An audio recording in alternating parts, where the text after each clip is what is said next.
and we should be all set, Madam Chair. Okay, thank you very much. Good morning and welcome to the Senate Education Committee. We will be hearing 5 House bills this morning.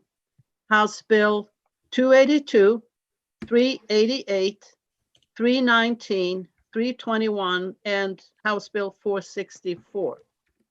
Before we get started, let me read the right to know script. Today we'll be holding a meeting of the Senate Education Committee. Before we get started, I will read through a checklist to ensure that the meeting that we are holding is in accordance with and compliance with the right to know law. As chair of the Education Committee, I find that due to the state of emergency declared by the governor as a result of the COVID-19 pandemic, and in accordance with the governor's emergency order number 12, pursuant to Executive Order 2020-04 and its extensions, this public body is authorized to meet electronically. Please note that there is no physical location to observe and listen contemporaneously to this meeting, which was authorized pursuant to the governor's emergency order. In accordance with the emergency order, I am confirming that 1, we are providing public access to the meeting by telephone, with additional access possible by video and other electronic means. We are utilizing Zoom for this electronic meeting. All members of the committee and selected legislative staff have the ability to communicate contemporaneously in this meeting through this platform. And the public has access to contemporaneously watch and or listen to the meeting on Zoom or YouTube and via phone by following the directions and links provided on the General Court website. 2, we have provided public notice of the necessary information for accessing the meeting in the Senate calendar. 3, we are providing a mechanism for the public to alert the public body during the meeting if there are problems with access. If anyone has a problem, please email remotesenate@leg.state.nh.us or call 603-271-6931. 4, in the event the public is unable to access the meeting, will be adjourned and rescheduled. 5, please note that all votes taken during this meeting shall be done by roll call vote. 6, finally, let's start the meeting by taking a roll call attendance. When each member states their presence, please also state where they are and if anyone else is in the room with you during this meeting, which is required under the right to know law. I will call the roll. Senator Hennessy. Good morning, Erin Hennessy from Littleton. I'm alone in my office. Senator Ricciardi. Good morning, everyone. Denise Ricciardi in our home in Bedford. I'm alone in the room, but my husband is in the house. Senator Khan. You're muted. Got it. Good morning. I'm in Keene. I'm at home. My wife is elsewhere in the house. Senator Prentice. Good morning. Sue Prentice from my home in West Lebanon, New Hampshire, and I'm alone in this room, but my husband is in the house. Thank you. And I am the chair, Ruth Ward. I am in my home in Stoddard, and I am alone in this room. Thank you all for coming. And now let's take up House Bill 282. And we have the prime sponsor. Yes, I have Representative Ladd. Representative Ladd, welcome. Good morning, Senator Ward and members of the Senate Education Committee. I heard you all speak of who's in the rooms with you. Just please excuse, I've got a 2-year-old running around behind me here. And concentration's a big deal for me right now. For the record, my name is Rick Ladd. I'm a representative from Haverhill, New Hampshire. I'd also like to state for the record that I'm a retired elementary school principal and elementary school teacher, and have experienced a lot in regard to what we're dealing with today on 282. 282 is a bill which deals with the approval of tuition programming, we have many different structures or organizations of education throughout the state. We have some school districts are K through 3, K through 4, K through 6. I had a K through 8 over in Rumford, Maine. And we have need then when we don't have those grades available within that structure to tuition these students out to another educational setting. And what this bill does, it modifies the law, amends the current law, and allows a school district to contract with an approved private school. The law reads right now, public school, public academy, and non-sectarian private school. This bill, as a result of the Espinoza case, Supreme Court case a year ago, opens this up to all private schools, including religious schools. Secondly, this bill changes the involvement and how the parent is involved in this process of choosing and their child being assigned to a school or level that's not in their school district, most likely high school. Currently, the responsibility for assigning the student is that of the school district, the sending school district. This statutory change allows the parent choice as to what approved school my child's going to go to. And let me get into that a little bit more for you. We have a small district just south of us. I'm sure the senator from West Leb's familiar with Piermont. Piermont has tuition agreements. It's a K through 8 school, tuition agreements with Thetford Academy across in Vermont, Oxbow High School, which is also over in Bradford, Vermont, Woodsville High School, which is here in the community which I live in Haverhill. They have agreements with St. Johnsbury Academy. They had an agreement with Mascoma School District, but the costs were such that they couldn't afford that. But what this does, it affords the parent the choice of how the child is assigned, to what school they're assigned. Currently, law says the district does the assigning. This bill changes that, where if you have 4 approved schools by the school board, then the parent has the choice of the assignment. And that's important, seeing that in the district I'm speaking about, Piermont, they tuition to these various schools, of which some have various programs which are exceptional. The one over in Bradford has a wonderful theater program, and students oftentimes go there. They also have within that school our Career Technical Education Center located. So some students opt for that. Other students may opt for Academy or St. Johnsbury. A reminder to all that when we tuition our kids in high school level, we're not required to provide transportation. So the condition is that set in this particular bill is they have to be tuitioned to an approved school, be it a private school or a public school. Approved school, they have to be following the statutory language as in 193E3B and 2A, 1A and 1B. So they have the same accountability standards that we have for inputs and the responsibility to send in a narrative report to the Department of Education each year. So in conclusion, I'll be brief here now and say that this bill allows the best choice for a child. There are needs that every child has, be it physical, personal, physical, or emotional.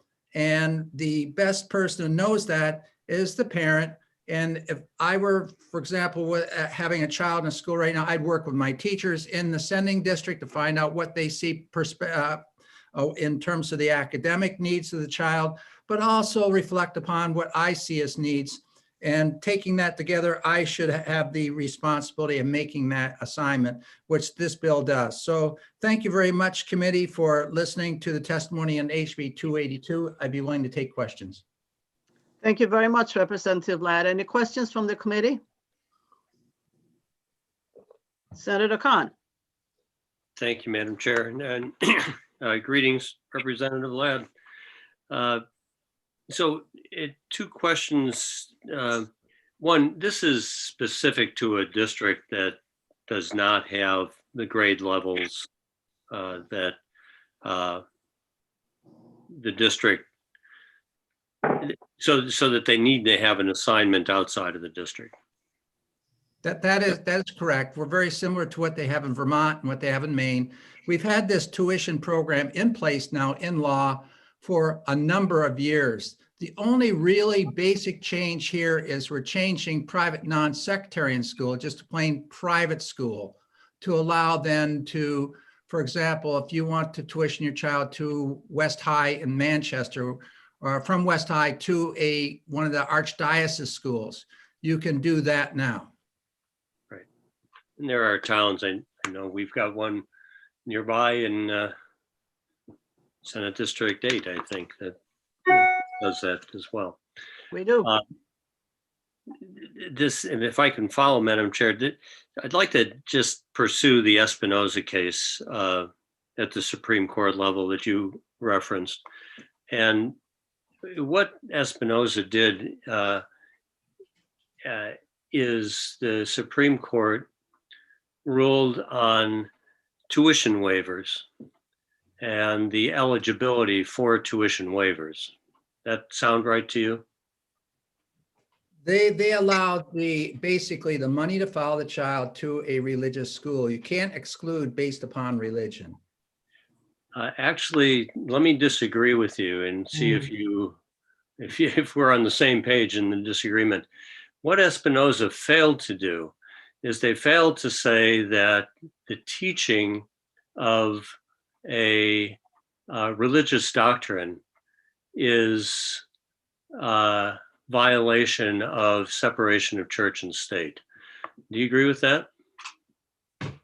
I feel that, yes, I do. I don't think we should be indoctrinating with that religious doctrine. But, for example, I was tuitioned myself to a school in Providence, Rhode Island, to St. Dunstan School, which is Episcopalian.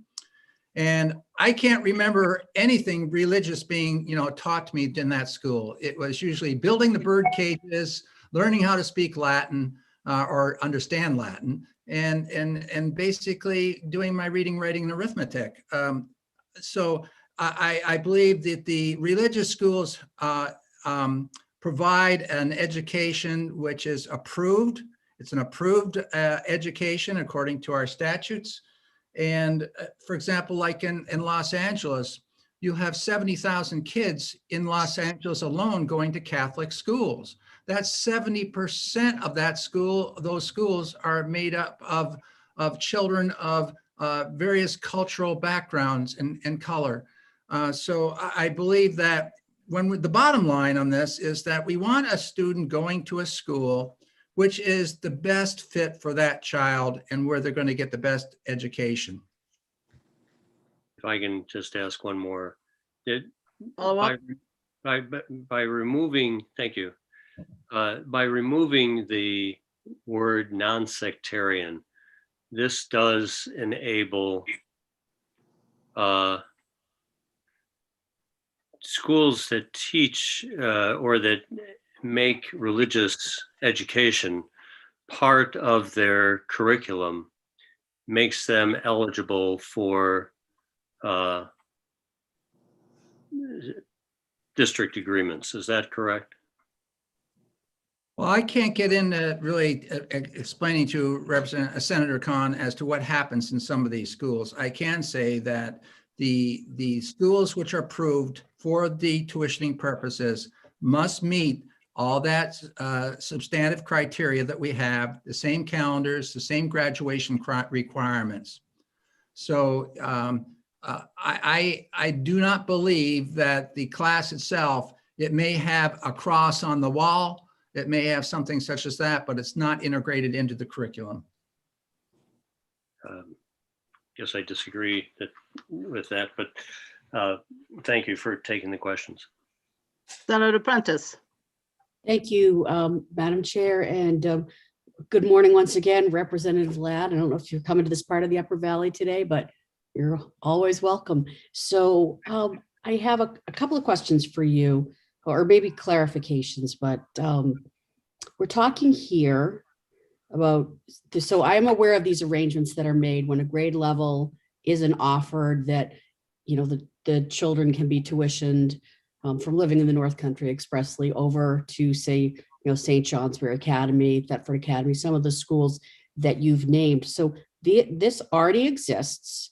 And really what's happening here, I'm almost hearing two things from you. One is the eliminating non-sectarian from this, and two is allowing the parents to have the choice in where the children go of the schools that are approved, correct? Yes, where the child is assigned, yes. Okay, follow up? Follow up. Go Okay, ahead. so thank you. So right now, these arrangements do not include schools that are private Catholic schools or religious, have any type of religious, you know, they're religious schools, whatever faith it might be teaching as part of their curriculum, correct? Yes. So you follow, I'm just going on a train here. Am I okay, Senator Ward? Follow up. Go So ahead. this would allow for these schools to be part of that choice for a district or for a parent, and they don't exist right now. It would allow the tuition money to flow to a religious school for the purpose of educating that child. And we shouldn't deny that child that opportunity based upon that being just a religious school. Follow up. Thank you. And currently, right now in New Hampshire, do we use any public education dollars to fund religious, the choice of religious education, schools, you know, tuitioning children in to religious education anywhere? I know education freedom accounts is a whole different conversation, but as it stands today, does any money flow into these private schools that have religion as part of what they teach?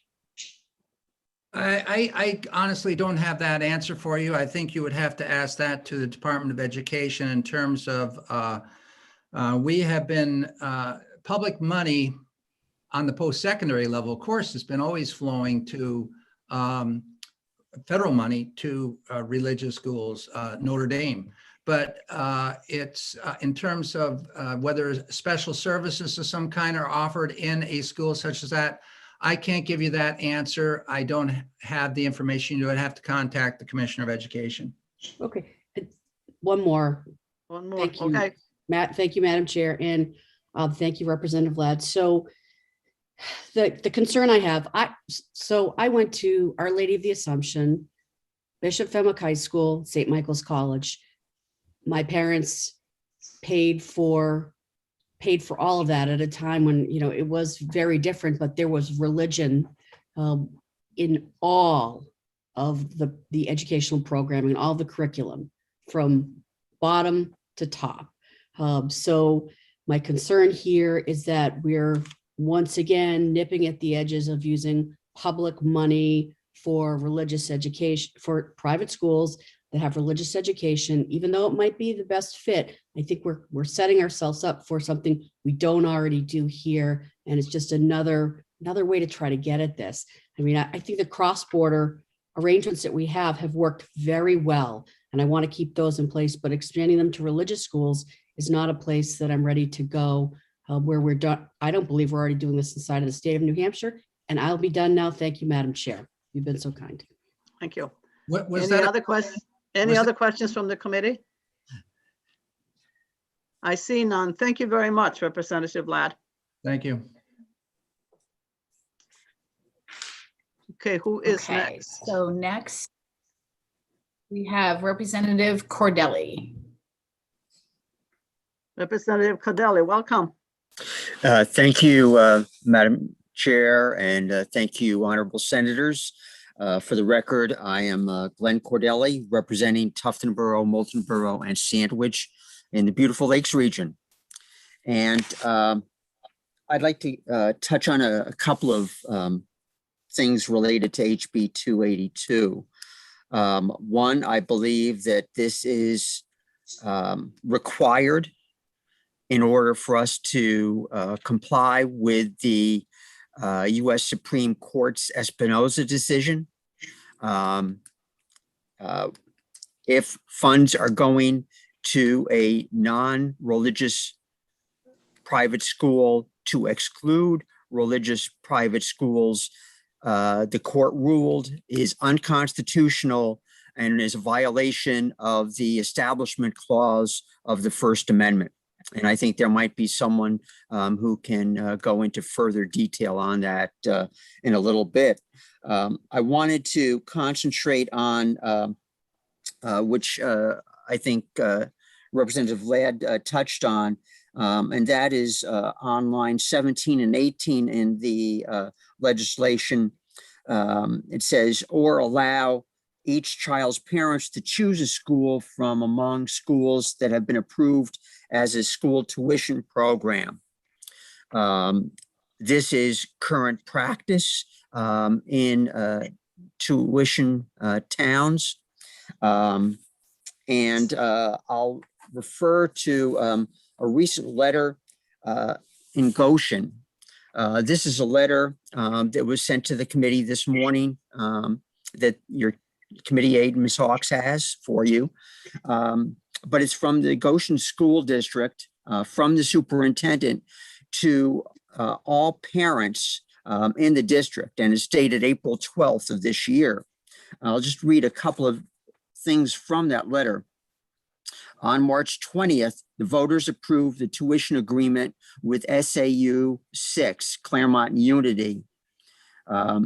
This agreement offers services to those schools for Goshen.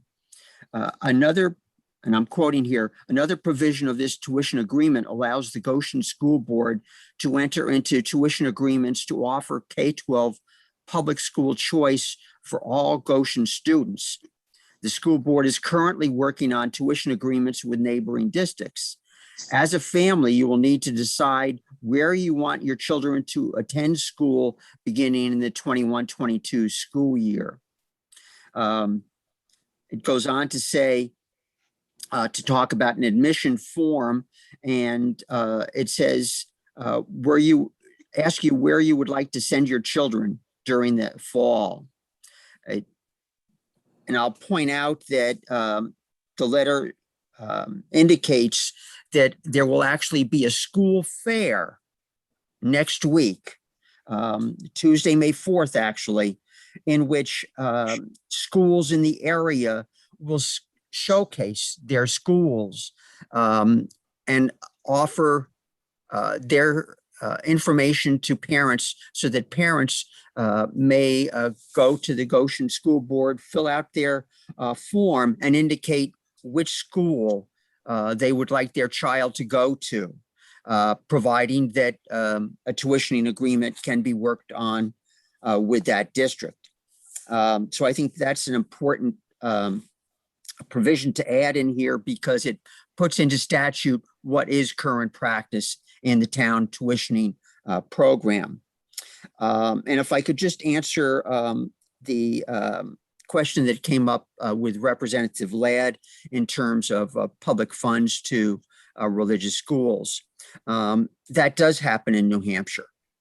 It's provided for under Child Benefit Services, RSA 189:49, in which districts, towns can provide services to non-public schools, including money for physicians, nurse services, textbooks, etc. That's all spelled out in the legislation. And the one town that I know that does this, I believe, is Hampton. I can send you information on that. Each year they have a ballot warrant article to provide funds to the local Catholic school under this statute. And it's my impression that on an annual basis, they do something like $40,000 to $45,000 in these warrant articles to send to, I believe it's St. Mary's Catholic School in the town under this provision. So with that, I'm glad to accept any questions. Any questions from the committee? Senator Hennessy. Thank you. And thank you, Representative Cordelli, for taking my question.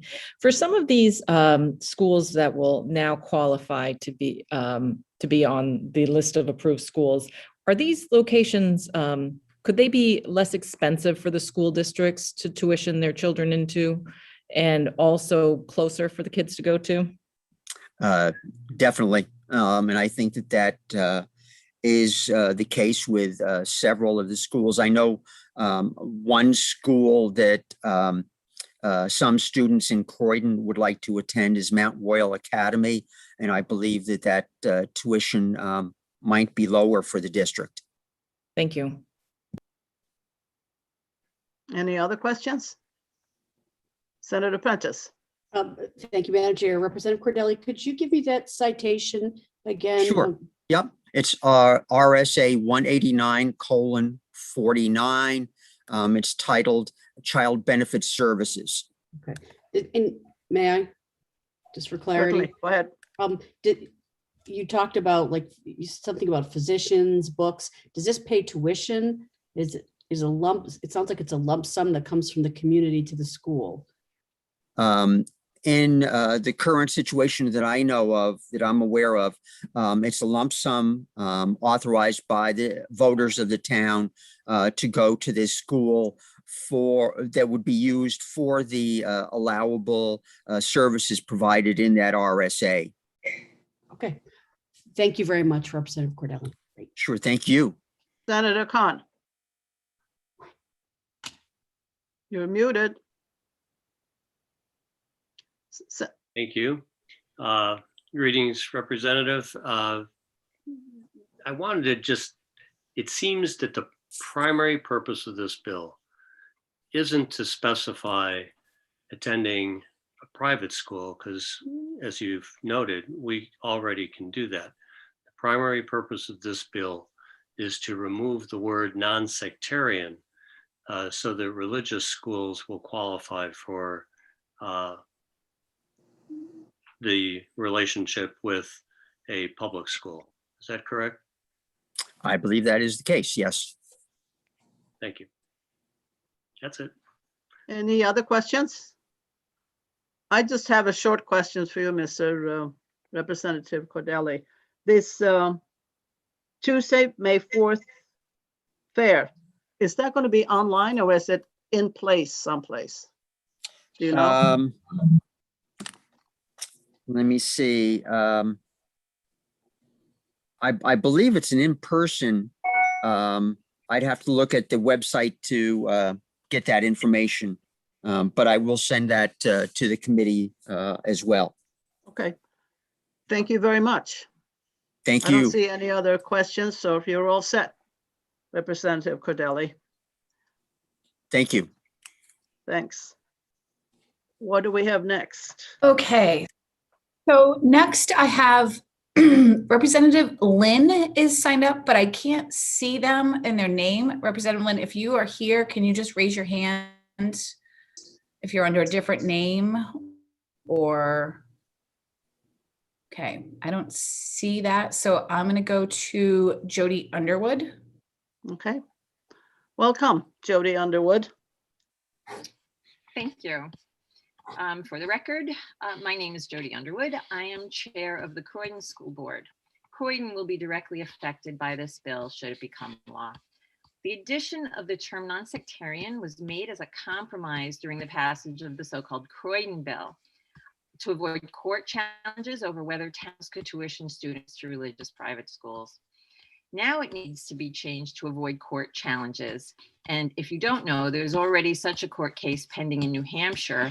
And there was a recent court case in Vermont that actually supports HB 282 following the Supreme Court case. that the Espinoza case, that it would be discrimination to exclude religious schools when other private schools are offered in a school choice program. And that is the issue here. So to take a little aside, I'd like to address an earlier point that Senator Khan asked about. Separation of church and state says that the state cannot assign students to religious schools. This would have parents choosing a religious school. They wouldn't have to go there. And the religious school has to be approved by the local school board, the sending school district, for academic or other reasons. And I also want to say that private schools in the town tuitioning program have a higher level of accountability to the sending district than do public schools. They're required to provide yearly reports of academic achievement to the sending schools, where public schools are not required to do so. Although we're trying to get them to do it, but because we feel that that makes a lot of sense, we can have more accountability of the education that our students are getting that we send to other districts. Also, Senator Prentice asked if any public money goes to religious schools. And as you learned, the answer is yes. In addition to what Representative Cordelli indicated, we also use public dollars to send students to religious schools in other states, like St. Johnsbury. So back to my original point, and to be clear, to echo what Representative Ladd indicated, districts will not be placing students in religious schools. Parents will choose the school according to their preferences and to how to best suit the child's needs. However, as long as sectarian schools are excluded by statute, an opening will remain to challenge any school district that tries to save its taxpayers' money, and indeed, many religious schools are cheaper than the public schools, to provide some of its students with better education, or to respect the experience and expertise of parents regarding their own children. Of course, having said all that, the bill would actually be improved if, instead of removing non-sectarian, the bill changed it to sectarian or non-sectarian, which would make the intent of the bill change clear enough, the law change clear enough to be understood by a fifth grader or even a Supreme Court justice, who might later come in and say, oh no, what they meant by private was this. I would rather it be clear in the actual RSAs. So that is all I have, and I would be happy to take any questions. Thank you. Ms. Underwood, Senator Prentice, you have a question? Yes, thank you. Thank you, Madam Chair, and Ms. Underwood. Just quickly, St. Johnsbury Academy, I used to live in the North Country. Is that a religious school? Yeah, I looked it up, and they stand on religious, and I forget the exact words for it, but their founding was religious, and they carry religious ideals into the classroom. I don't know if they have religion classes per se, but their founding is religious. Okay, thank you. Any other questions from the committee? Senator Khan. Thank you, Madam Chair. Greetings, Ms. Underwood.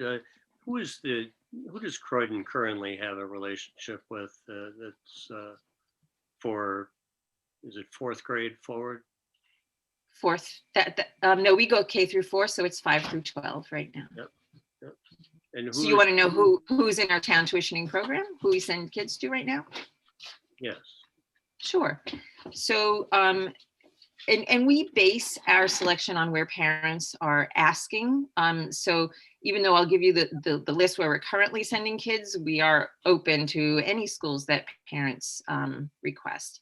So we send to public schools, if I can remember off the top of my head, to Sunapee schools, Lebanon, Claremont, and Newport.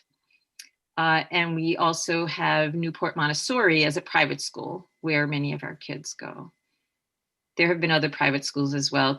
Kimball Union Academy one year was requested and used.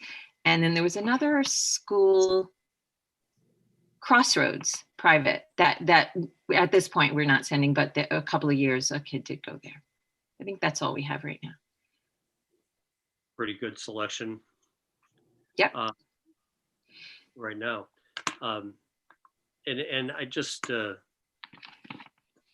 point out have you reviewed our state constitution, chapter 2 and article 83, Yes, relative to excluding that no public funds should go to private schools?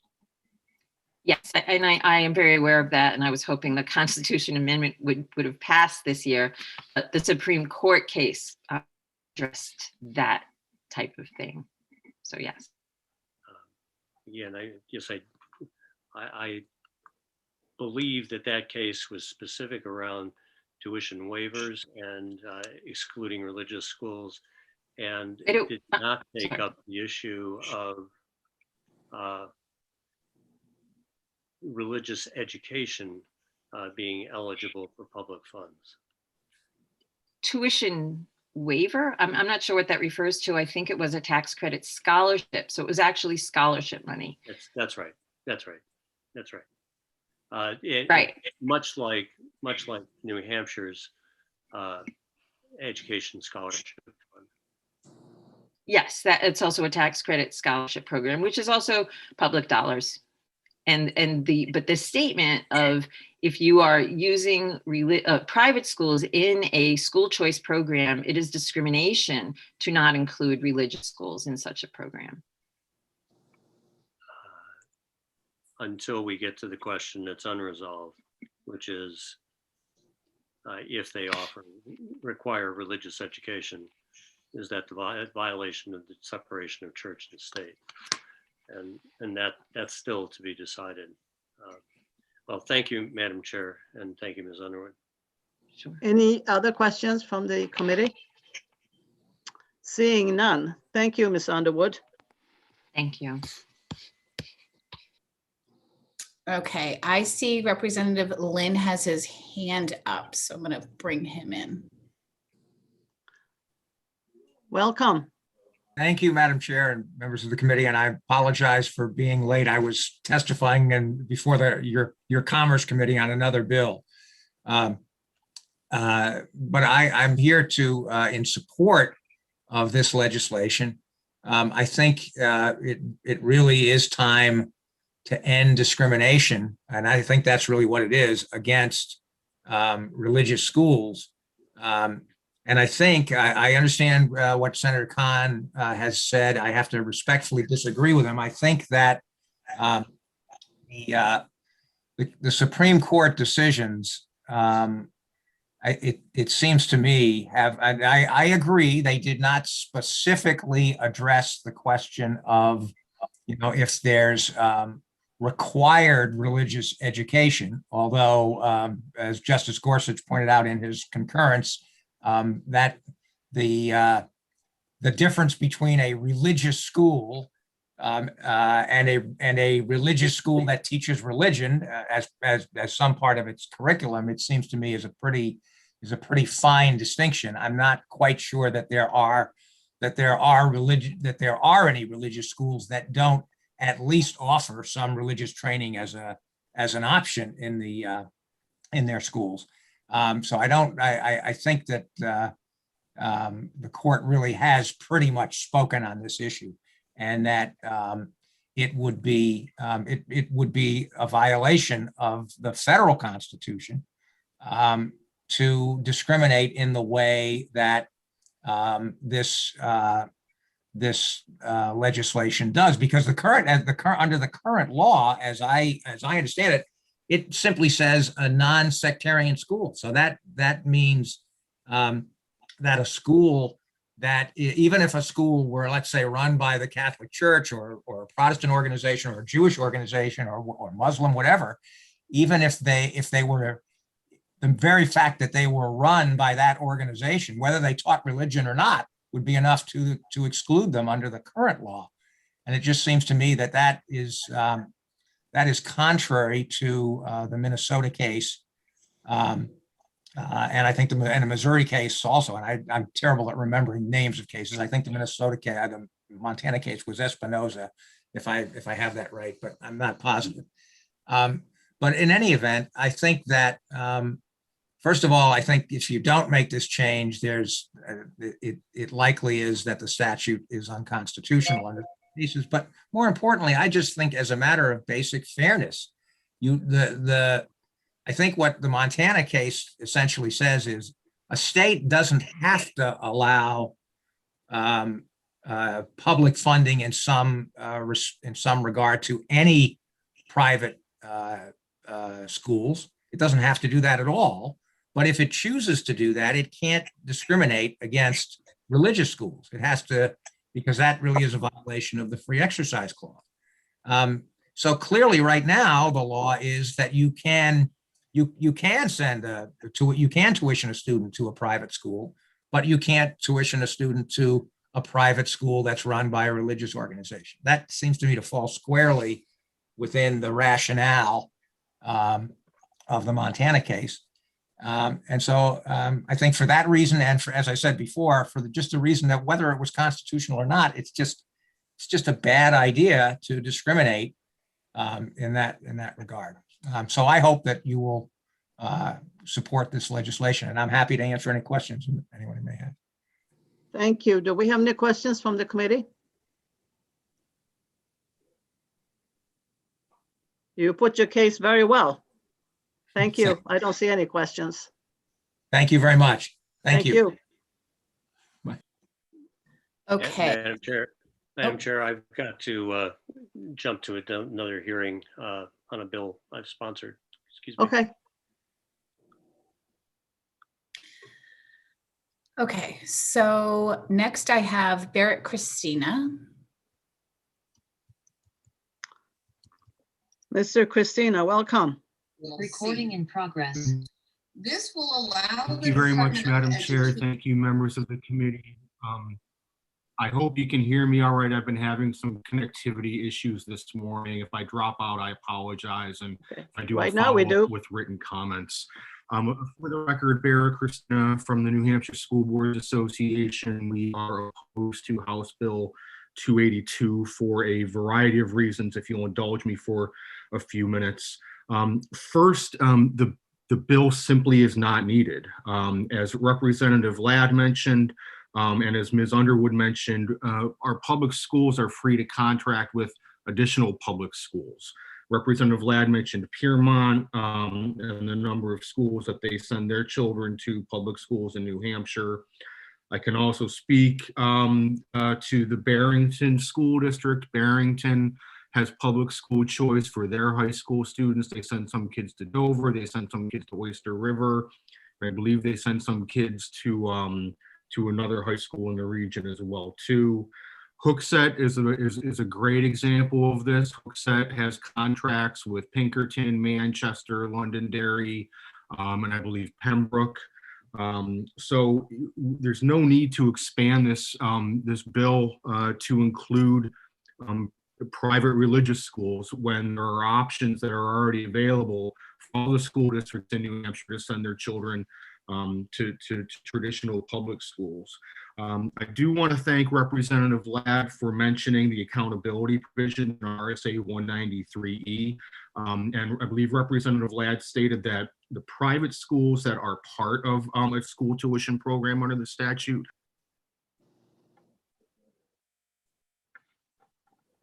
I think he just Yes, dropped. the internet problems. We have Becky Wilson. Should we bring her in or no? Sure. Okay. See if she, oh, wait. Nope. All right. Okay. You just wait. There we go. Becky Wilson, welcome. Thank you. Good morning, members of the committee, and thank you, Madam Chair. I really can't finish Barrett's testimony for him. I'd like him to be able to do that himself. I know he's having some challenges today with that, but I'm sure he'll be happy to send along any written comments as soon as he's in a more stable spot in terms of the internet. But if there's questions that he can answer later on, I'm sure he'd be happy to do that. Actually, go ahead, Ava. Nope, you go ahead, Jess. So I actually see him again. So let's try. Okay, thanks so much.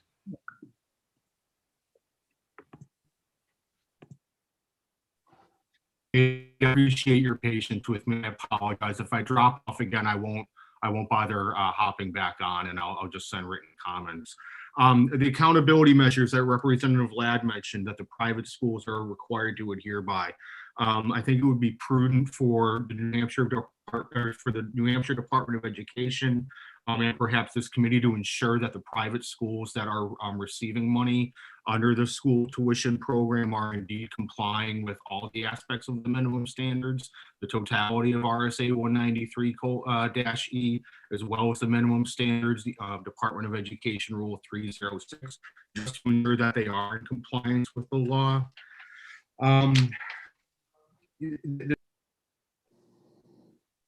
Okay. All right.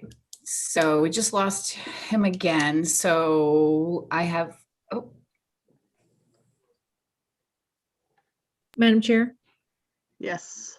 I just want to remind people that people can call in. They don't have to have an internet access to access this hearing. That's true. Thank you for that.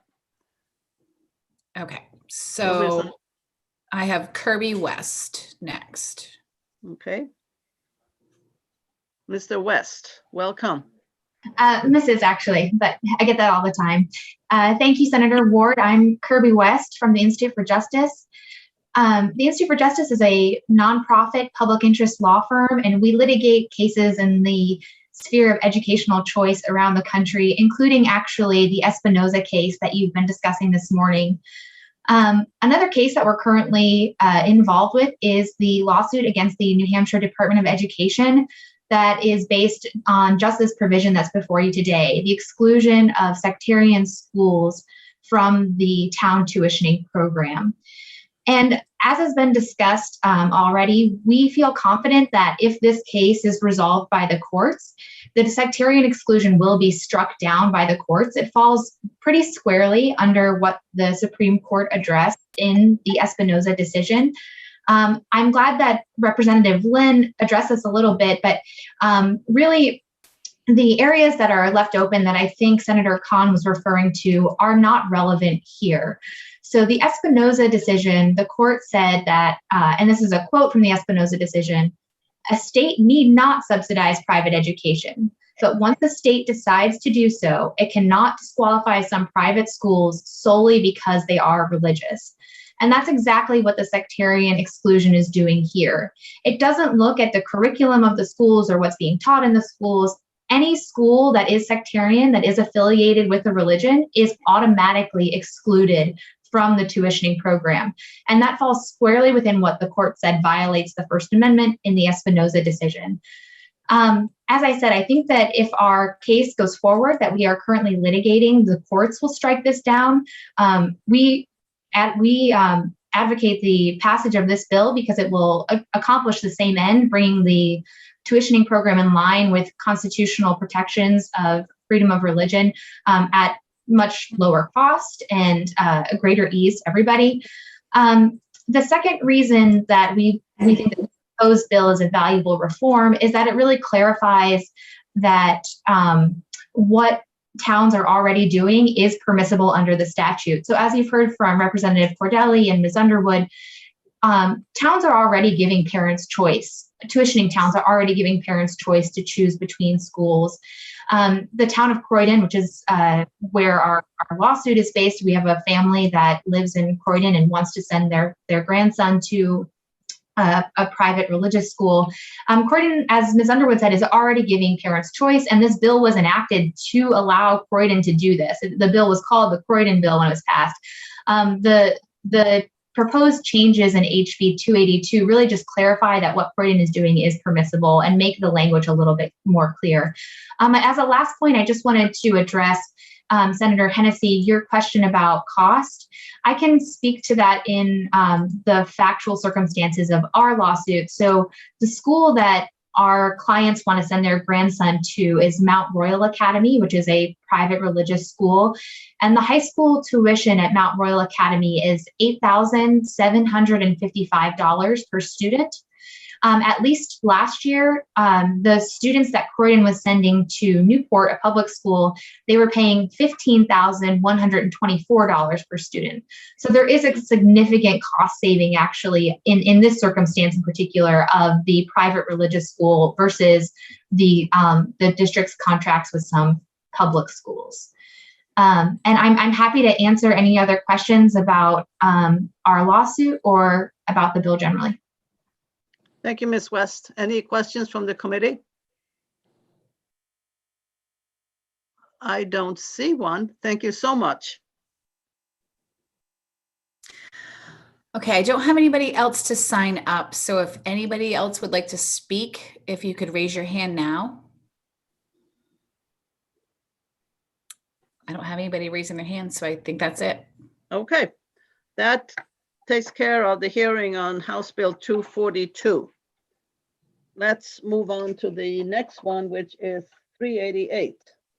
Okay, I will bring in Representative Ladd. If I can find. Oh, there he is. Representative Ladd, welcome back. Good morning again, Senator and members of the Senate Education Committee. For the record, my name is Rick Ladd. I am a representative from Haverhill, New Hampshire, and I am a retired school teacher / administrator. For clarification purposes, this bill does address part of the topic that we've been previously discussing in 282. It deals with manifest education hardship and change of school assignment in the best interest of the student. Just as a quick note for you, I have all my kids have gone to St. J Academy, and it is an independent school.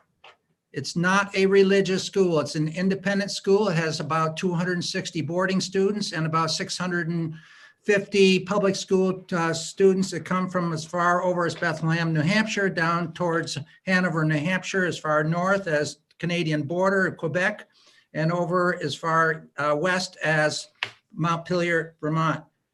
Going on into this bill addresses manifest education hardship and makes some changes. It provides the parent another option to have his or her child, excuse me, transferred to another public school, public academy, or private school. That's the change here in this particular bill, either religious or non-religious. I'm okay with the words non-sectarian or sectarian. And the transfers occur when a child's been having significant problems within a school, whether it be academic, personal, physical, or social. The first step is to identify whether this transfer or this move or this reassignment, either within the school or to another public school within the district or to a public school outside the district or to a private school or public school other than those in the district. Can be a result of bullying. It can be a result of a physical issue, a social issue, a personal issue. And the first step we have is already in law. In the best interest of the student, the child can be reassigned based upon the superintendent entering into an agreement with another school or in terms of tuitioning costs. That oftentimes I know the agreement between the Plymouth School District and Haverhill, New Hampshire in past years has been that there's been an interchange. The tuition's been waived. We've had students going both ways, or the tuition can be a responsibility to the parent. The step, if decision can't be taken care of as to the request of the parent when they're saying my child's having a hard time in school and being bullied, then we go beyond the stage of the best interest of the child and we go into what we call manifest education hardship. And manifest education hardship is a relationship to severe, pervasive, and persistent conditions that are occurring to the child.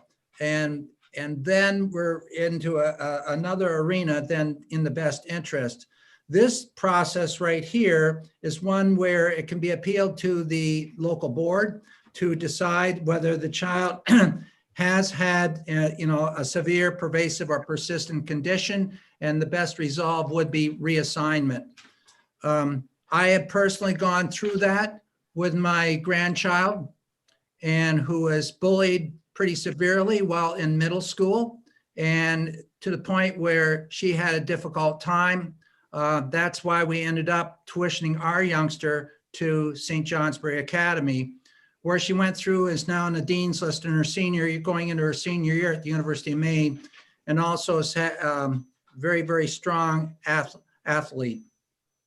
So the change in school did make a difference. So the manifest education hardship, if the student is reassigned as a result of the best interest determination, or in terms of the manifest education, an approved private school may charge tuition to the parent or may enter into an agreement for payment of tuition with the school district in which the child resides. One other change which we had in this bill, which I'd like to reference, is that we've had a number of such manifest education hearings brought forward to the State Board of Education. And there have been some that have been approved and a number that haven't. It's a very difficult process for parents to follow. If a parent or guardian believes the denial was based upon the child's disability, such parent may appeal the decision to the State Board of Education consistent with the provisions of statute, or file a complaint with the State Commission for Human Rights. The decision of a parent to enroll a child in a charter public school shall not be subject to the provisions of this section.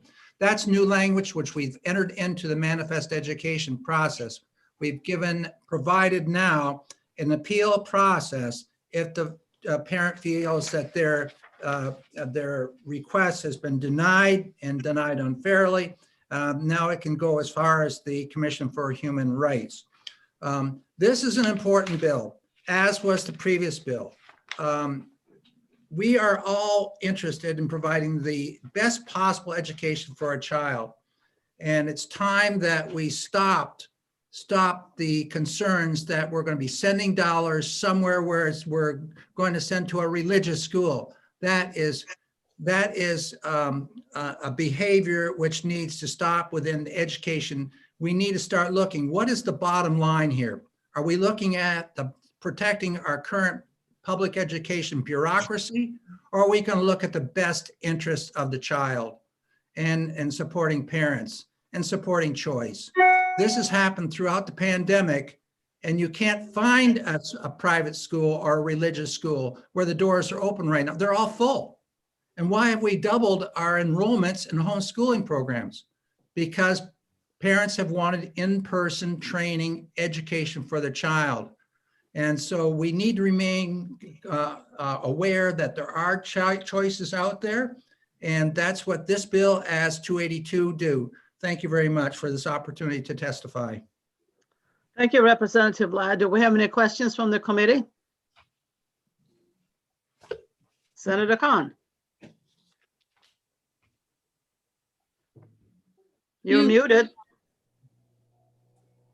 Thank you, Madam Chair. You probably didn't want to hear the Judiciary Committee in the House. Representative, you've taught me more about manifest hardship than I knew 4 years ago, for sure. One of the things that I found tough to understand in the bill is that it leaves undefined the charge of the tuition at the cooperating school. That it can either be charged to the parent or to the school district. And I wanted to understand why that was not more definitive. Well, we believe that in many cases, the tuition has been waived. That has been an old standby up in the district that I'm in right now. The superintendents have always recognized that it is best to have the child in a location which is going to be best for that child in terms of academics, social, personal, and physical needs. In terms of the tuition being waived, the program allows for the parent to work with the sending district and send to a school. This provides choice. And yes, there are points in this where the tuition may be charged to the parent.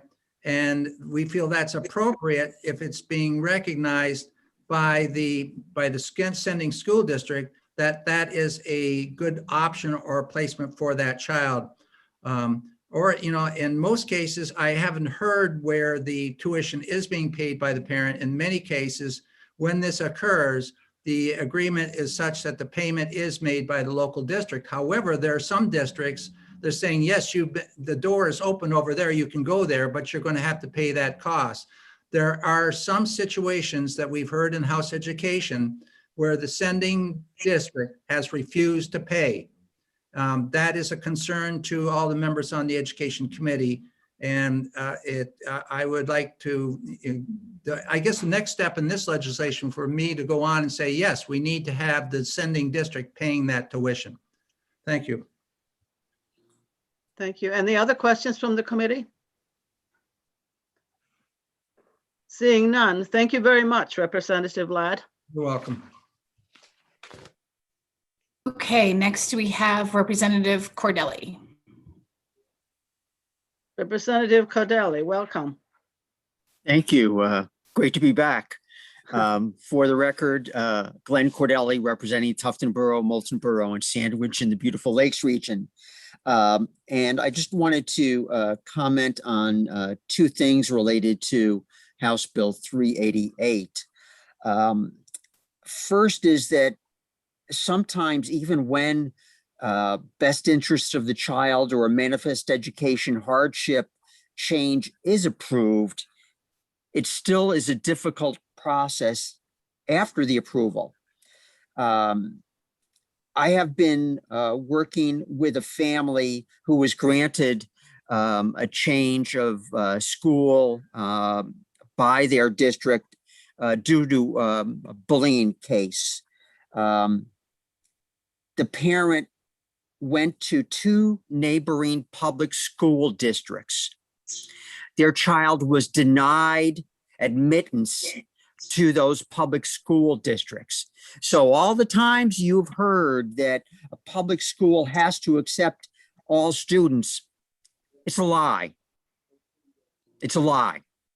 Public schools have the ability to deny admittance to a child who has been granted manifest education hardship.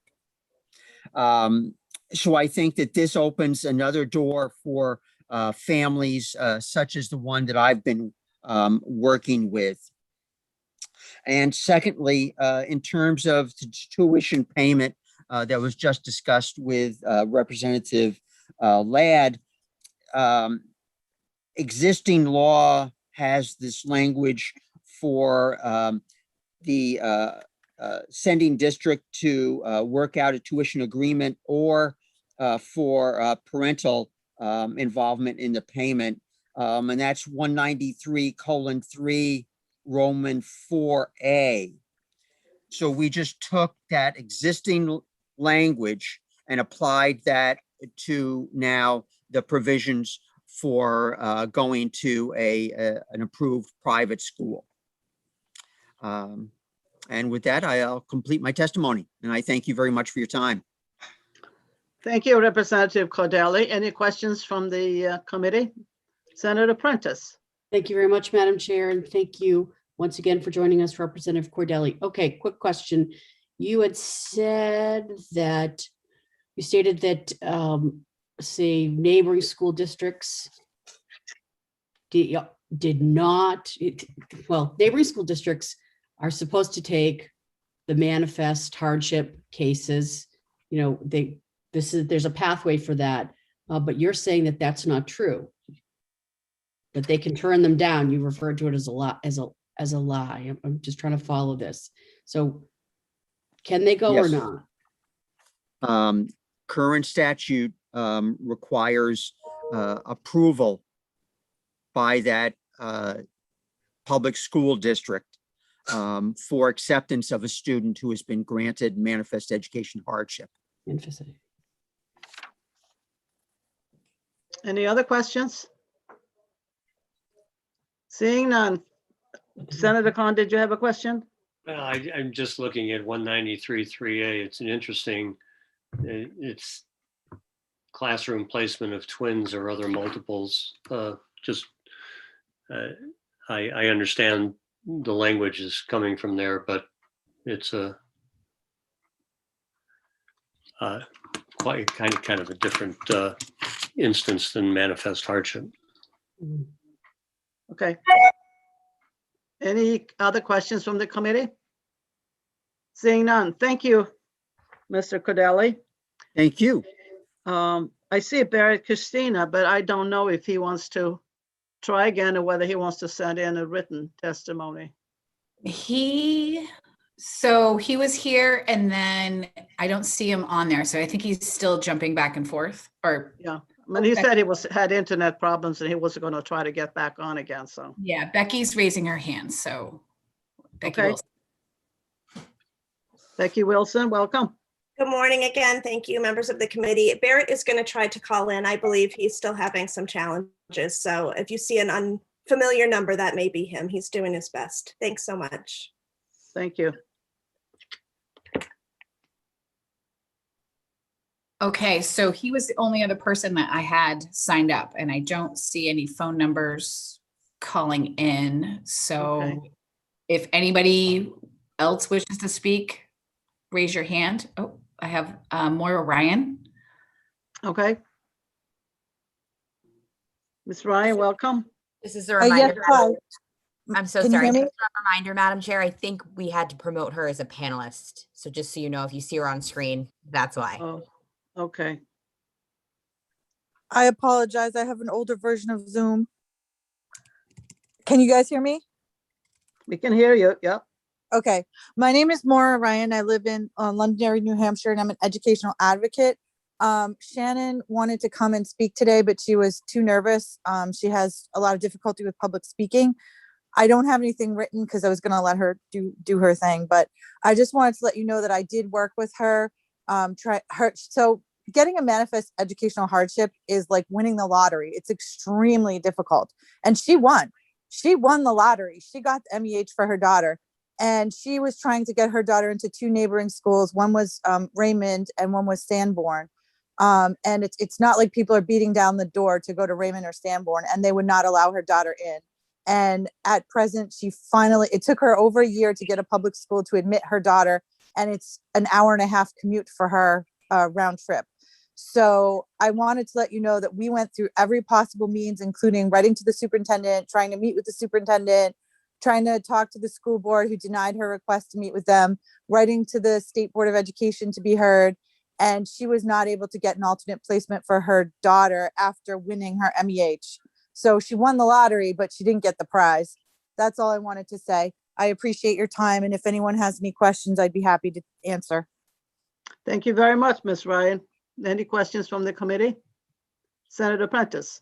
Thank you, Madam Chair. And Ms. Ryan, I don't have a question. I just want to say thank you because that was a great example of what I was trying to get at earlier and understand how this is working. So thank you for bringing that practical and current example to us. Thank you. All she wanted was her daughter to be in a better environment. Any other questions?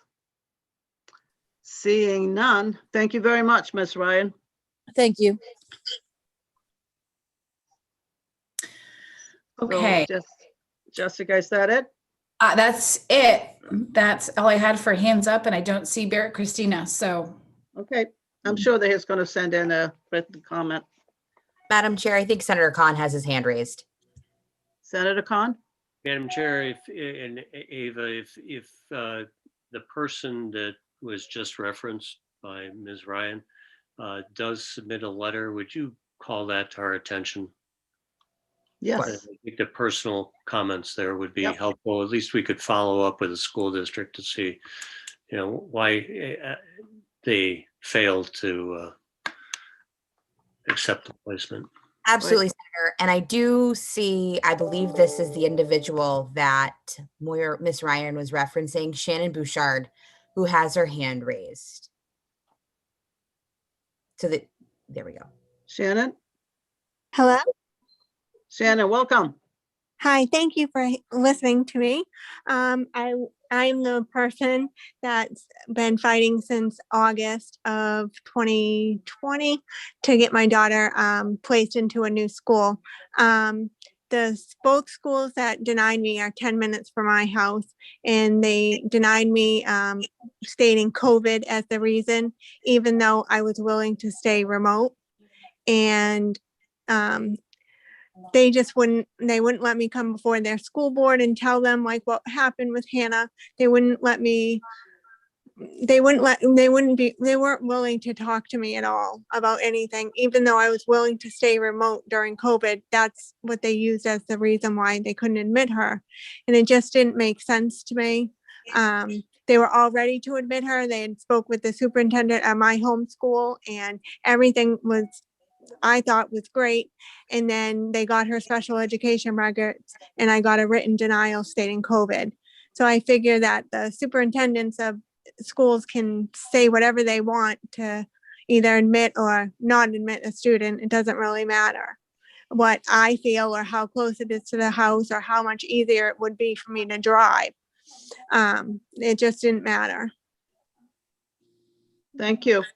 Could you write this down and mention the circumstances? Sure. We can put this with our file. Okay, thank you very much. Thank you. Any other questions? Seeing none. Jessica, are we done with this one? I don't see any other. Oh, Barrett Christina has his hand up. Mr. Christina. Thank you again, members of the committee. And again, I greatly appreciate your patience as I deal with my technological issues.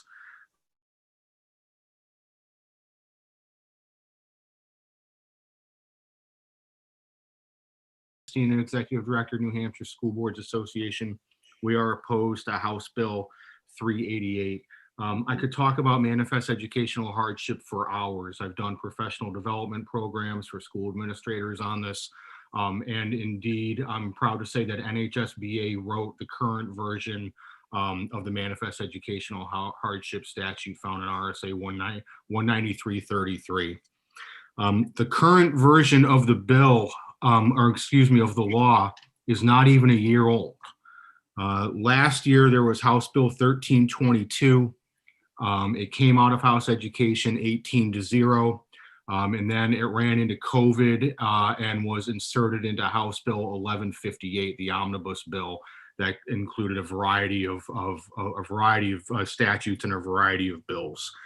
NHSBA worked for the better part of 3 years across the aisle with Republicans and Democrats alike to work on this statute and to make it into something that was agreeable to the legislators, to the school community, and most pertinently to parents, to clarify the process. So I guess my question is, what has changed in the last 12 months that requires such significant changes to the manifest educational hardship bill when it came out of House Education unanimously last year? The history of manifest educational hardship and the current changes got its start with House Bill 1492 in 2018. Representative Ladd was the sponsor of this bill. And I'd like to quote what Representative Ladd said when he introduced House Bill 1492 in 2008. Quote, "This is not meant to be a school choice bill. It's meant to be a bill that provides options for a child who is having a difficult time and trying to find the best fit for that child within the public school system." Representative Ladd's own words. So again, NHSBA questions why these changes are necessary, other than to, again, continue the role of privatization of public education in New Hampshire. A couple aspects relative to the bill itself. Page 2, lines 4 through 7 state that if a private school is going to charge the parent tuition, if page 2, lines 4 through 7, if the student is reassigned as a result of a best interest determination to an approved private school, the private school may charge tuition to the parent or may enter into an agreement for payment tuition with the school district in which the child resides. Well, if the private school is going to charge the parent tuition, then there's no need to put that into law because the parent can simply enroll the child in the private school as they wish. That's parent choice as far as I can tell. Similarly, on page 5, lines 20 through 23, basically says the same thing, that if the child is reassigned as a result of manifest educational hardship, that the private school can charge the parents tuition. So again, NHSBA has the same question.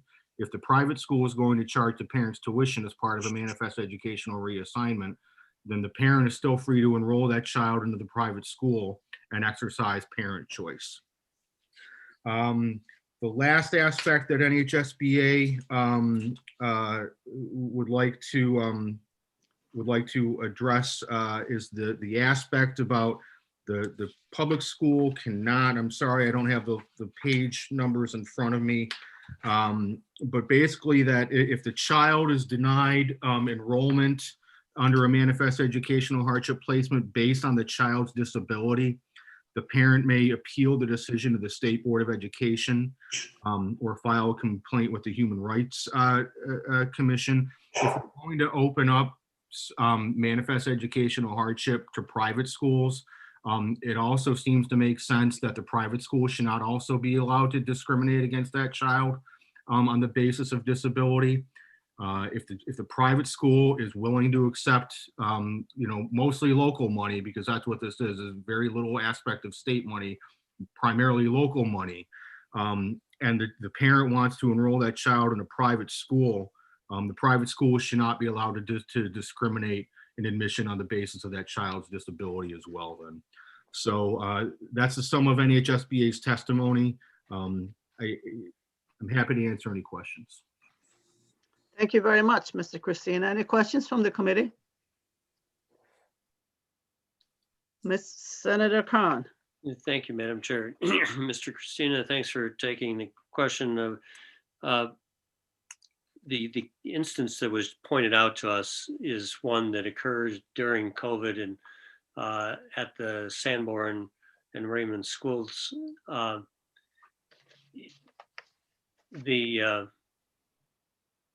Where the parent was denied the ability to enroll in a neighboring district.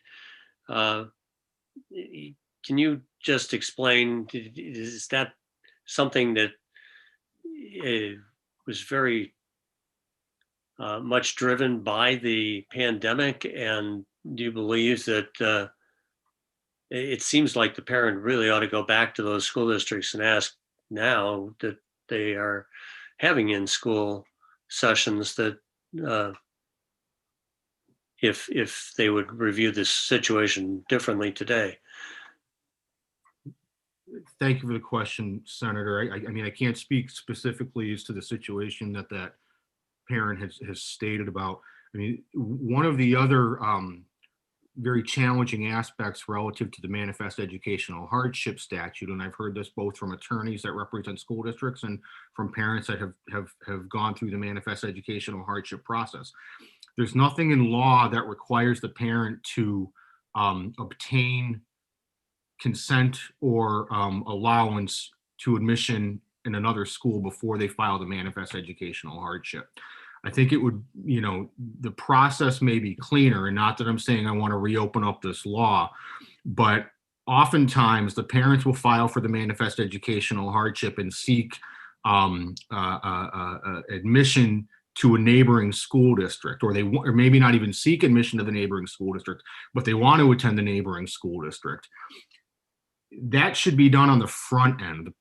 The parent ideally would be able to identify and ascertain what school is going to take the child as they're going through the process, the manifest educational hardship process. I understand, again, just from what I brief I did hear from the previous speaker testify that there were concerns over COVID and they were remote. So I mean, if the parent wanted to pursue manifest educational hardship again, I mean, I don't know if they, I mean, presumably they could file manifest educational hardship again with their local school board, but also seek admission before they file the manifest educational hardship, so they can come into their local school board and say, I have procured admission to my student at this school, and then see where the manifest educational hardship process takes them. If I could follow, Madam Chair. Otherwise, the process is that the superintendent takes that role on and identifies where those options might be. Is that correct? Yes and no, Representative, or excuse me, Senator Khan. Under the best interest standard, generally the parents and the superintendent of the district of residence or where the child is currently attending, will speak with neighboring school districts and neighboring superintendents to see if they can identify, a placement for that child. One of the ironies about the significant changes to the manifest educational hardship bill the last couple of years, or more specifically last year with House Bill 1328, the purpose of NHSBA working closely with the legislature was to clarify the process for parents, to make sure that the process of filing, the process of going to the department, and what evidence and testimony and documentation that parents might need was a lot cleaner. And I think we did that. But prior to prior to manifest educational hardship being used as sort of a backdoor approach to privatization, there was testimony at a state board hearing in October, I believe, of 2017, when the manifest educational hardship rules, Department of Education Rule 302, was up for revision because the rule had expired. There was very compelling testimony testified jointly, an attorney representing school districts and an attorney representing parents, and said, when we get these cases, we get on the phone with one another and we try and work out reasonable solutions for students. And we call the superintendents and we work with the principals. Traditionally, manifest educational hardship and best interest cases were handled somewhat informally between the superintendents and the parents. A child in one district might want to go to the next district next door and vice versa. So the superintendents would get together and say, you take this kid of mine, I'll take that student of yours, and we can call it a wash on tuition. And we don't have to go through the hearings process, and we don't have to go through that sort of, challenging process for parents. So, also, I don't know there aren't a lot of manifest educational hardship cases that get to the state board every year, 2 or 3 maybe. I've been with NHSBA 15 or 16 years. I think there are maybe 15 reported cases of manifest educational hardship working at least through the state board appeals process. So it's not like this is an overarching, problem facing public schools. So I don't know if that answered your question, Senator. And again, I could talk about manifest educational hardship statute for hours on end, which I know the committee doesn't have time to do, but the bulk of NHSBA's testimony is 3 years ago. Representative Ladd said that this was about trying to find the best fit for children within the public school system. I'm not sure what's changed since then. Thank you, Madam Chair. Thank you, Mr. Christina. Thank you, Mr. Christina. I guess we'll have to have you back at some point to talk, give a long speech on educational manifest hardship. I would appreciate the invitation, Madam Chair. Thank you very much. Okay.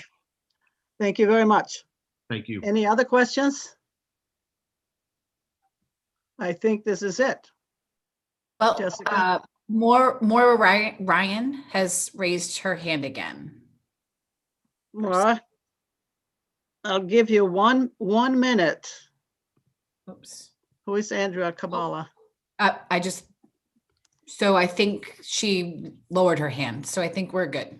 Oh, she's back in. She's back in. Okay. Maura, I'll give you 1 minute. Yes, I just wanted to say that trying to get admittance to a school before you win the MEH is like putting the cart before the horse, because you don't know that you're going to win the MEH, and the chances of it are so slim that she did go to the other school. And this was all done, she went to the other school, got the acceptance, or so she thought, and then it was reneged after the fact.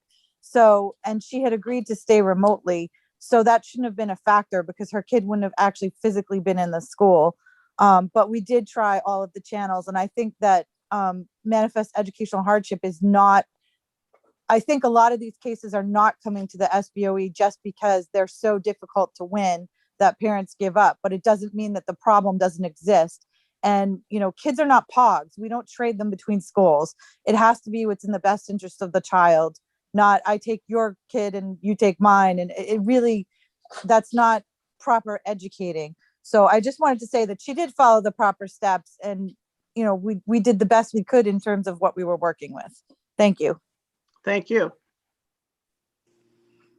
Jessica? Madam Chair, Senator Prentice has her hand raised. Senator Prentice. Madam Chair, just a quick comment. That's what concerns me, is that if the process was followed right through as prescribed and still couldn't get a placement when they had proven, I think she said, won the lottery in terms of, the manifest educational hardship, where is that stop point where schools can say, no, I'm not gonna do this, where it seems it was set up to make that determination and then work on, the proper placement. So I don't think this is the place to dig into it. I'm troubled by that. That's all I want to say. Thank you. Thank you, Senator Prentice. And Laura? Thank you. Okay, I don't have anyone else signed up, and I don't see any other hands raised for this. Okay, that concludes House Bill 388. Let's move on to House Bill 319. I have Representative Moffett, the prime sponsor. Welcome, Representative Moffett. Thank you, Madam Chair. Can you hear me? Yes, we do. Oh, excellent. Great to see you all. For the record, I am Representative Mike Moffett of Merrimack District 9, which includes the beautiful towns of Canterbury and Loudoun. I have taught in public schools, parochial schools, military schools, the university system, the community college system. I've been elected to a school board, and I'm in my second term on House Education. So this is an area where I have some obvious interest and experience. So HB 319 is a companion bill to HB 320, which is the high school civics bill, which has already passed the House and the Senate. And thank you for that. HB 319 is very similar to HB 320, except that it focuses on post-secondary as opposed to secondary students. And it simply asks that students pass the 128 question naturalization exam, for which immigrants need to study with a score of 70%. Now, is it needed? Many of us think absolutely. Recent report called America's Knowledge Crisis, a survey on civic literacy, found shortfalls in Americans' knowledge of history and how our country operates. A poll of over 1,000 people, mostly college graduates, found that 63% of the respondents did not know the term length of a U.S. senator. And I could go on and on. These are college graduates. As a college professor, I was routinely disappointed, if not horrified, by the lack of civics knowledge that college students displayed. And that's not okay with me or many others. So requiring this simple assessment would increase the value of a college diploma, in our view, and it would also increase public support for public institutions. And it's nothing new. Several other states have already implemented this requirement, most recently Florida and Missouri. Now, some of our friends, some of our we call them educrat friends, dismiss the test as involving factoids that are quickly forgotten. And I really disagree. Whether it's multiplication tables, anatomy, or the name of one state senator, many of us think college graduates should actually learn and know things and remember things and be assessed on it. And I would ask, why is it okay for civics classes to focus on climate change, for example, but not the Constitution? So, and others have said civics requirement is best satisfied by encouraging activism. Send the students to a town meeting or a political event, which I think is fine, but shouldn't they have some fundamentals as well? Shouldn't they know what a warrant article is or what a quorum is and that type of thing? And others have said this will be an odious requirement. And I say, really? The test can be taken online in one's pajamas. Students can take it as many times as they need to pass. The questions are all out there in the public domain. We've exempted foreign students, and we also amended the effective date to January 1st, 2023. We pushed it back a year to give colleges time to set it up. And also with HB 320 moving forward, most of these college students, these New Hampshire college students, will have already satisfied the civics requirement before even going to college. So no problemo if they've already done it in high school, which hopefully they will have. So to finish up here, HB 319 did pass the House by a smaller margin than did HB 320. Because some folks were concerned about the state getting involved with college curricula. Now, as a professor, I'm very sensitive to that, but I have to clarify, this is not a curriculum issue. It's a separate assessment issue. So we as legislators really should care about this. And you know, I think college graduates should, there's two things that we need to, I think, make sure happen. And that is that college students can speak and function in English. And the second thing is that they should have a broad basic foundation of knowledge about civics and government. The bill had bipartisan sponsorship, bipartisan support, and it probably received more attention than any other bill from a recent 3-day House session. Front page stories in the Monitor, Union Leader, Associated Press, Wire Service story. A lot of interest in this. New Hampshire Journal then did a poll as to whether we should have this college requirement, and 80% of the respondents supported it.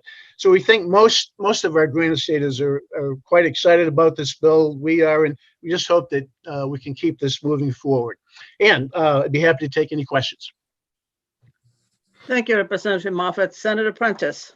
Thank you, Madam Chair, and good morning, Representative Moffett. So it's like Groundhog Day. We'll go back to the last time that we talked about this for high school students. So here, you know, I have concerns about this in terms of putting up unnecessary barriers and what advantage does that give us? And actually, let me step back and say, let me preface this by, I am not opposed to a robust civics education. Like that's not the point. It's why we're going to be assessing on one area in particular, but not all areas when we're looking to award somebody a degree.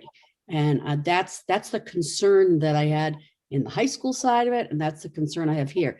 There's an inequality on the base. So what's just the same questions we asked the last time. So I know you said you can take this as many times as you want. You can take it in your pajamas. But what happens if a college student who is trying to get their diploma and go on, you know, to a job, say, here in New Hampshire, become part of our productive workforce, they can't pass this. What have we built in to manage that? And then I have a follow-up after that, Senator Ward, please, if I can. Sure. Thank you so much, Senator Prentice, for that question. The two parts to it. The first part I did try to speak to earlier. As I said earlier, as a college professor, I am very sensitive to the state of, you know, the government of which we're all now part. Imposing any requirements. Yes, as I said, but I think it is our job as education committee people who ostensibly care about the product of our schools. I think there's two things that we do need to monitor in particular. That's English and civics. I think that we need to make sure that our graduates are functional in English. And English composition is a universal requirement. Like I said, I've worked at a number of colleges. Virtually every college has an English composition requirement. So that's pretty much covered. And the second thing I think we need to cover is obviously citizenship, basic fundamentals and how our government works. And I think that if our graduates are not conversant in English or know a little bit about government, then we are not doing our jobs in terms of expecting our institutions to produce graduates who can be functional citizens. The second part of your question, what if somebody, I know this came up with a high school bill, what if a college student cannot pass a citizenship test? Well, there are 128 questions. They need to get a 70. They can take it as many times as they need to. We've exempted foreign students. So I would submit to you that if a college student cannot pass with a 70 in 4 years, the basic fundamentals of citizenship that 8th graders typically pass, then I would submit to you that perhaps they don't deserve a college diploma. Frankly, I'm sure that they'll all pass. And if any can't, then, well, I think we need some standards. Senator Prentice, follow up.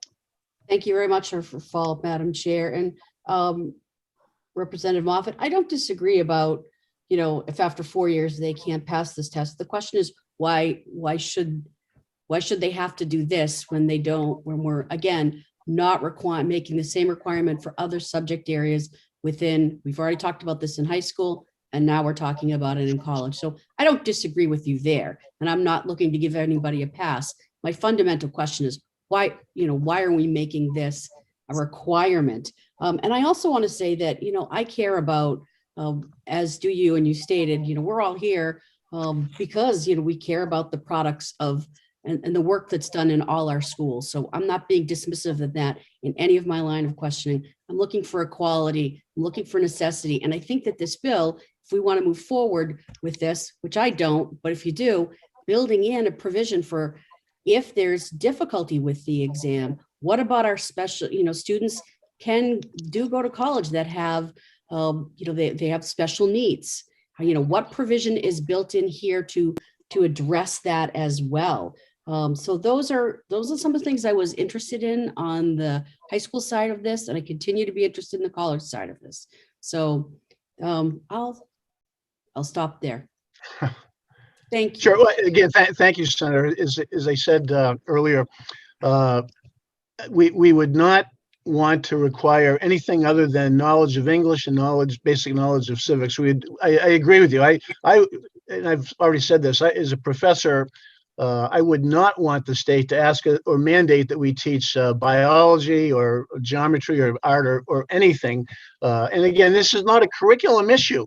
It's an assessment issue. So it's not even a course. And I think that's why there's some confusion. And we had a closer vote on the House side. Some folks were saying, we shouldn't be imposing curriculum, and we're not. This is an assessment. Understood. Thank you. Any other questions from the committee? Thank you very much, Mr. Senator Khan. And thank you, Madam Chair.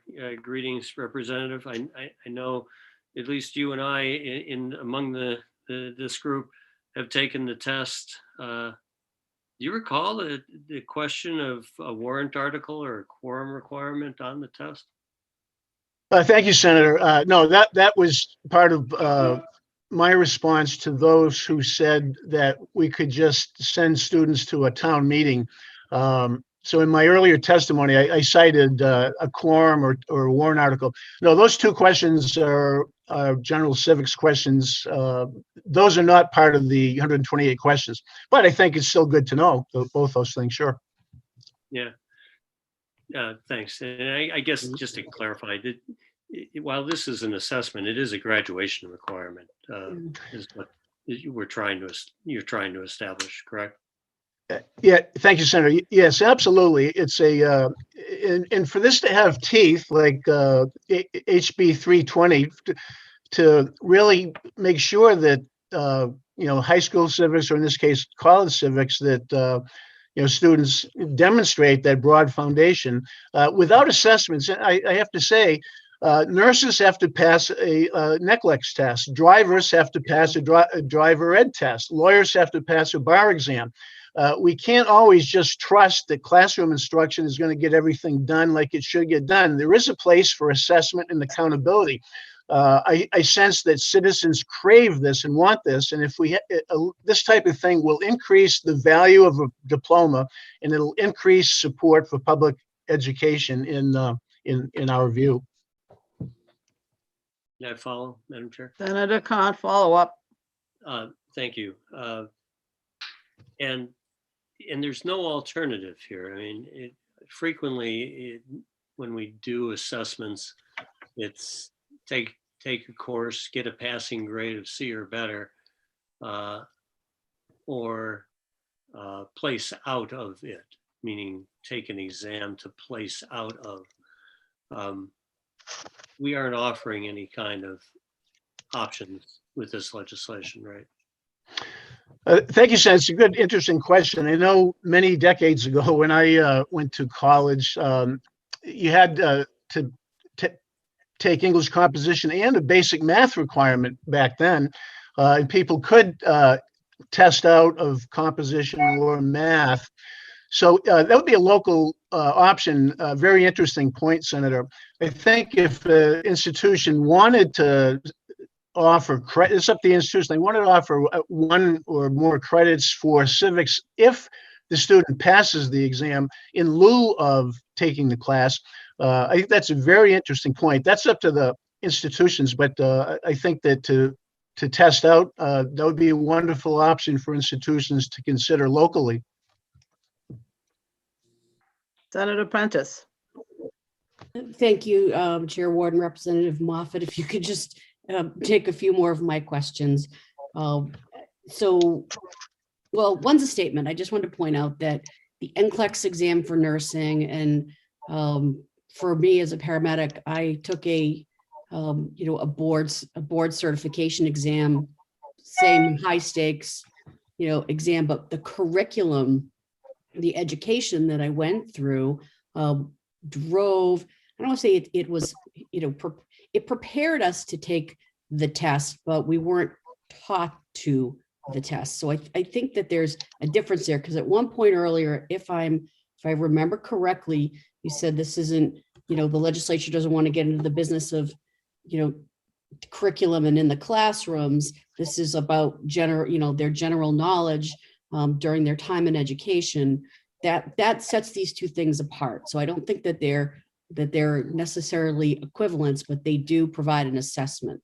So in fairness, I guess I wanted to bring that out because I worked really hard before I took my paramedic board certification exam, and it was different, and it wasn't, and I had to, well, it's a whole other subject, and I just wanted to clarify that. But, interestingly enough, on another note, you've said, and others have said, you've talked about being good citizens, that this is a demonstration of a level of citizenship, knowledge of civics, government, citizenship. And thinking about what Senator Khan just said, what are the other potential measures? Is this the only way? I mean, how do we measure who's a good citizen? And is this the only way? So they're kind of sort of two separate things. One, I just want to say, thanks for bringing up the other high stakes exams, but I'm not so sure that they're the best comparison.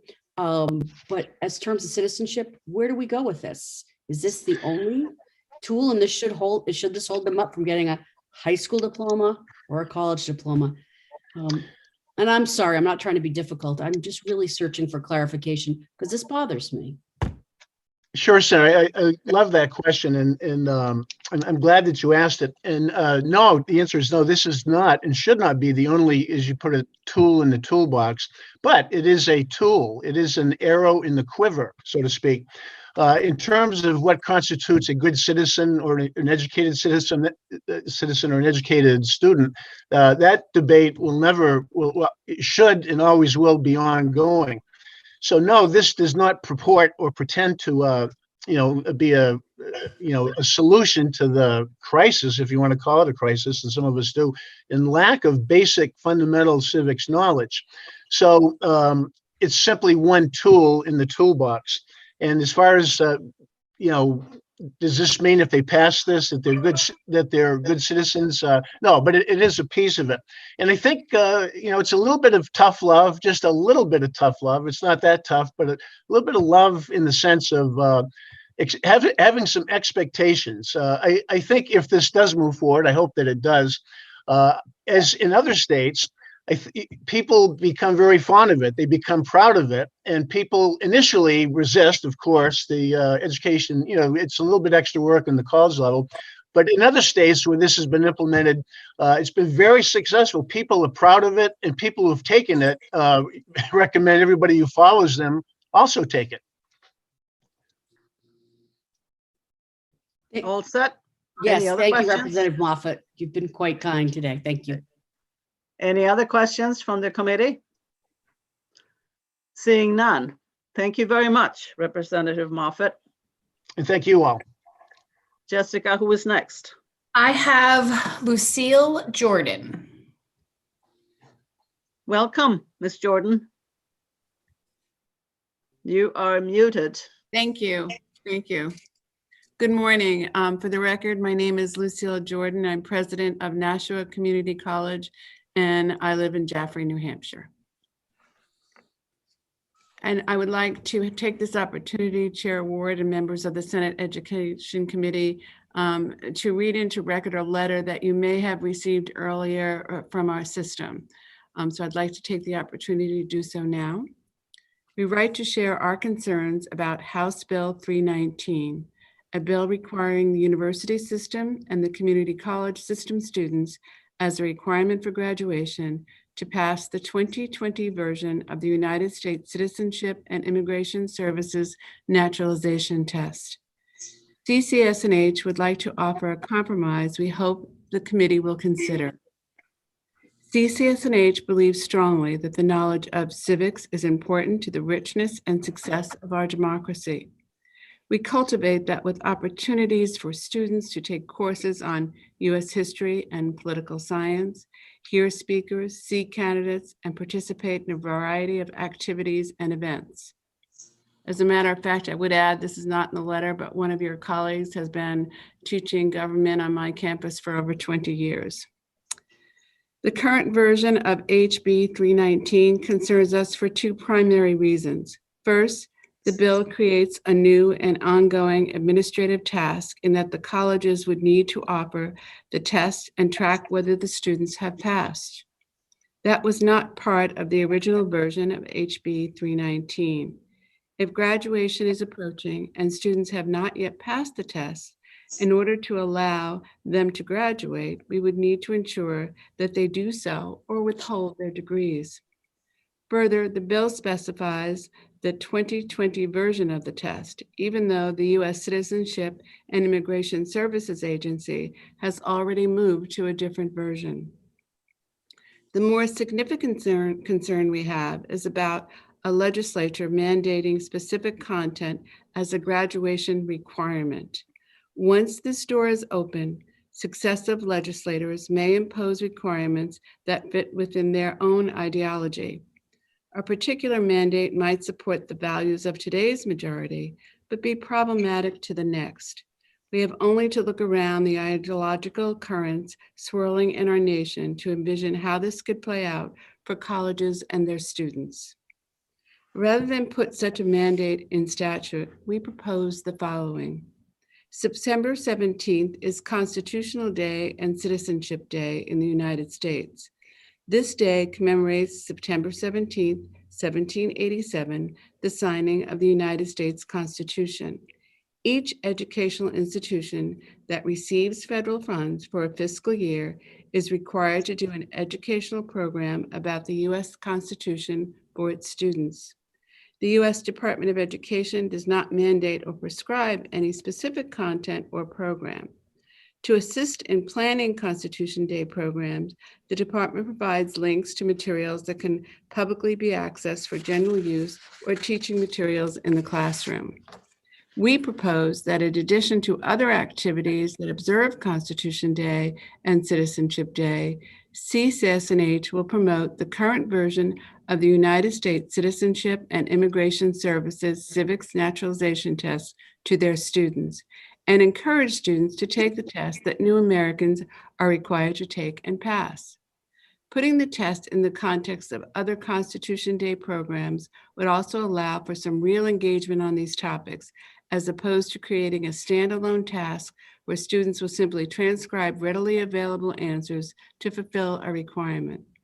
Thank you for your consideration.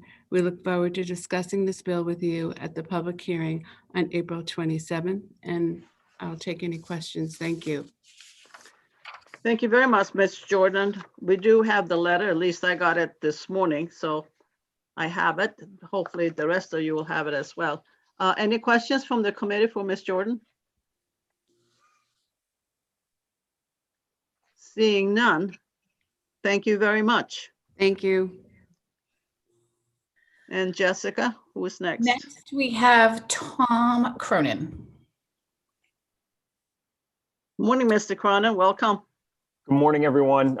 Members of the committee, my name is Tom Cronin. I am the Director of Government Relations for the University System of New Hampshire. Thank you for giving us a few minutes to talk on this issue this morning. So the university system certainly appreciates the comments from Representative Moffitt, understands the sponsor's intent in this legislation, and we do believe that helping to prepare our students to maturely participate in civic life is one of our responsibilities. We are, however, opposed to this particular bill as drafted because of a number of technical concerns. As mentioned by the community college system, we agree that the bill does create a new burden for our institutions to administer and track completion of this requirement, and mandates that we impose an additional obstacle on college completion. A couple technical issues. The bill is a new requirement for students, quote, admitted or transferring to an institution in the university system on or after January 1st, 2023. So for some number of years, that is going to create kind of a dichotomy amongst our graduating classes where some students in a class will need to complete this requirement while peers in the same graduating class will not. As you know, we start our classes August or September, depending on the year. So students who start August, September of 2022 would not have to take the exam at some point during their 4 years, but students who transfer in for the second semester of that year would. So if the committee decides to move forward with this, we'd kind of seek some clarification there. Another area, we understand that the sponsors intended this bill to apply for baccalaureate degrees. And if that is the case, we'd ask the committee to consider further clarification on line 3, at least for the university system section, which begins with every student. Let's see, another one, and this was mentioned a bit in the community college system as well. The bill specifically requires students pass the 2020 version of this test. As you might know, the 2020 version of the test was the result of an update finalized by the Trump administration in November of 2020. Last month, the Biden administration announced their intention to do away with that update and return to the, I think, long used 2008 version of the test effective April of next year. So you can see, I think, pretty clearly right there, a real issue we do have with this legislation is that you're putting a very, very specific graduation requirement in state statute that then either is going to be adjusted or not adjusted, but it would no longer be in alignment with what the federal government is actually asking folks applying for citizenship and naturalization to complete. And then finally, and this is really the most fundamental point for us, one that we would agree with the community college system on, and one that I think you would have received a letter from the New England Board of Higher Education on. At no other point in the statute right now does the legislature create a graduation requirement for the college and university system. When the legislature created the current iteration of the university system in 1981, the statute reads, the general court has delegated broad authority to the Board of Trustees, who should be responsible for managing the university system in a manner which promotes academic excellence and serves the educational needs of the people of New Hampshire.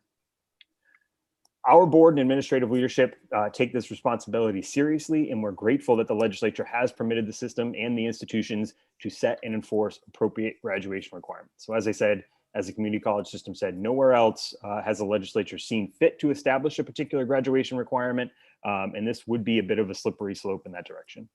So again, we're certainly dedicated to preparing educated and engaged citizens, but we do not believe that mandating students go through the motions of completing this test will necessarily advance that effort, nor will it honestly demonstrate that students understand these concepts and their importance to our civic life. So that said, I'd certainly be happy to take questions from the committee. Thank you, Mr. Cronin. Any questions from the committee? I don't see one. Great. Thank Thank you you. all very much. And thank you for pointing out about the 2020 that is going to be updated. Jessica, do we have somebody I else? don't have anybody else signed up, so if anybody else would like to speak, I have a hand, Deborah Hobson. Deborah Hobson, welcome. Hello, Madam Chair, members of the committee. Thank you so much for letting me testify. I thought I had signed up, so I was waiting for my name. And I do want to give a special shout out to Ava and Jessica because I perform your duty for the House Education Committee, and it's very confusing at times. So I feel your pain. So good morning, Madam Chair and honorable senators. My name is Deb Hobson, and I am a representative for Rockingham 35. Today, I'd like to speak to you as a mom. So thank you for for the opportunity to speak about HB 319. The high school in my district holds a nationalization ceremony for immigrants receiving their citizenship awards. When my children were attending school, they told me that they were able to watch immigrants receive their citizenship awards in a ceremony happening right in our own high school auditorium. Wow, right in our own auditorium. All of this great civic engagement in our own local high school auditorium. I asked the kids if they had ever taken the citizenship test in their classes. They answered no. I know I never took the citizenship test in school. I didn't even know about that test when I was in high school, and I was never exposed to it. I'm happy that my children had the opportunity to at least watch the ceremony, but I thought, what a missed opportunity that we don't affirm our own students' acceptance into this nation. This nation that so many people flock to in search of freedom of thought, body, and spirit. What a great opportunity for all of us to have something in common with one another, no matter what your country of origin. Very often when talking with constituents, they have little understanding of how our government, whether state, local, or federal, is supposed to work. Friends and neighbors regularly ask me to explain things to them so they can understand how our own government process works. Many of our colleagues say that this information is available on the internet, and you can just use a search engine to find the answers. They say, why bother testing people on this? It's a wasted effort. I disagree. If we make learning basic citizenship information, people will understand how important civic knowledge is.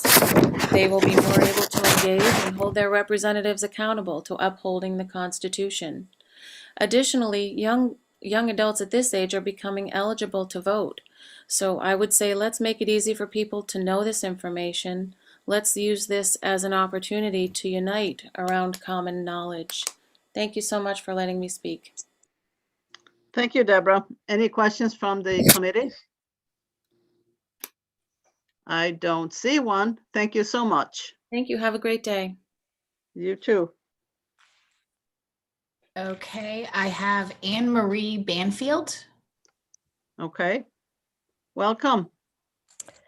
Well, good morning or afternoon. I wasn't planning on speaking, but I listened to the testimony and I thought I'm just going to add just a few remarks.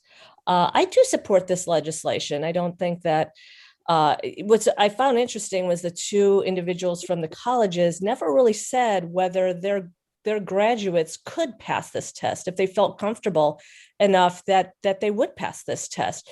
And I would think that anybody in the college system would be able to pass this test. I know that kids take it at Trinity High School, for instance, in 10th grade.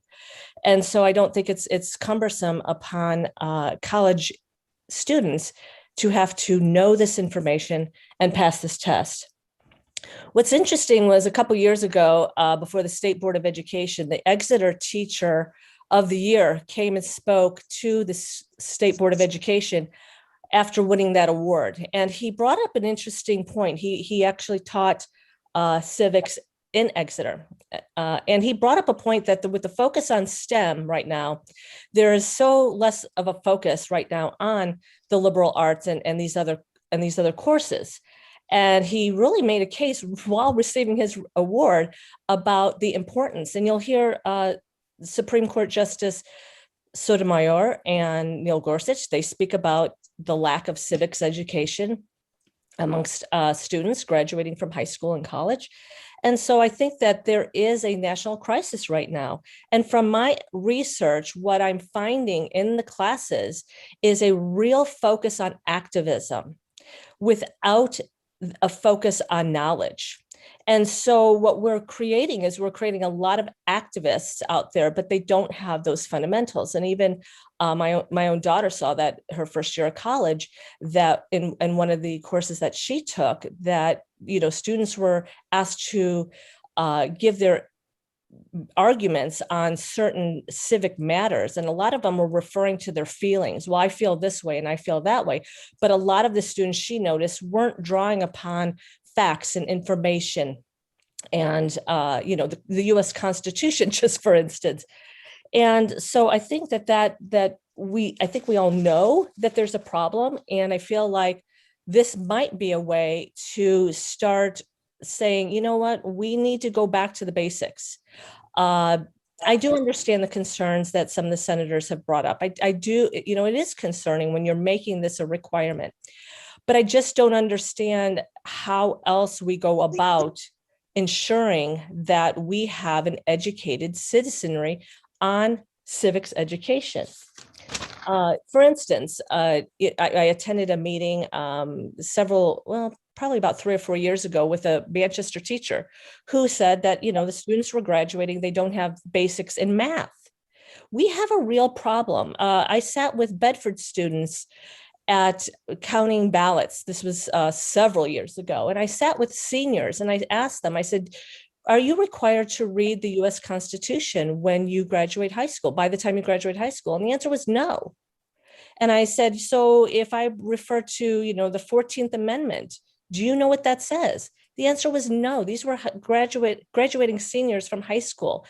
And we have a real problem. I think we need to acknowledge that the problem exists. And how do you go about fixing it? I'm looking for ways. And if anybody's got a better way, please, let us know what that is. I guess the only thing that I would add, I'll just answer, complete this, is if we don't do this, so many people say that they support public education, they support public schools, they support education, but when it comes down to the actual content, the academic content, it seems like nobody wants to dabble with that. Nobody wants to say, we want literate graduates.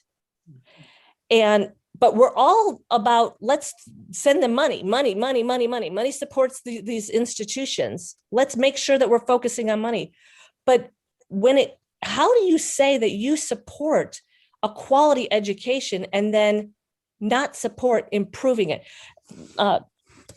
Representative Moffitt said something at the very beginning, and I thought it was very revealing, and I think it's true. He said, public support for public institutions. That's what this will do. That is exactly right. If you support public institutions, then you have to make them palatable to parents. Parents are removing their kids. The more you dabble with other issues, other social issues, or things of that nature, and move away from content, the more you have parents removing their kids from these institutions. So, I'm certainly understanding some of the concerns, but unless there's a better way to ensure that these kids are graduating with some kind of foundation of knowledge, and if you have a better way, please let us know. But right now, something needs to be done. And I didn't get any kind of affirmation from both of the college administrators that spoke today that, that their graduates could easily pass this test and have this basis of knowledge. So for that, I just ask you to pass this bill. Thank you. Thank you, Ms. Banfield. Questions from the committee? Seeing none. Thank you. Madam Chair, I just wanted to make note of something briefly. So I see some hands from folks wanting to speak a second time. I just wanted to note we still have the 2 additional bills and we only have the Zoom until roughly noon. So yes, wanted to put that out. I see some hands I've come up and Thank come you. down. Thank you, Ava. I was aware of that. I was going to actually announce it. Perfect. Yeah, Sorry. that we need really we have 2 more bills to go before noon time. So anybody who has anything to say will have to be limited to 1 minute, or either that or provide us with a written testimony so that we can look at it. Okay, so we have Tom Cronin again for a second time. Okay, Tom, you got 1 minute.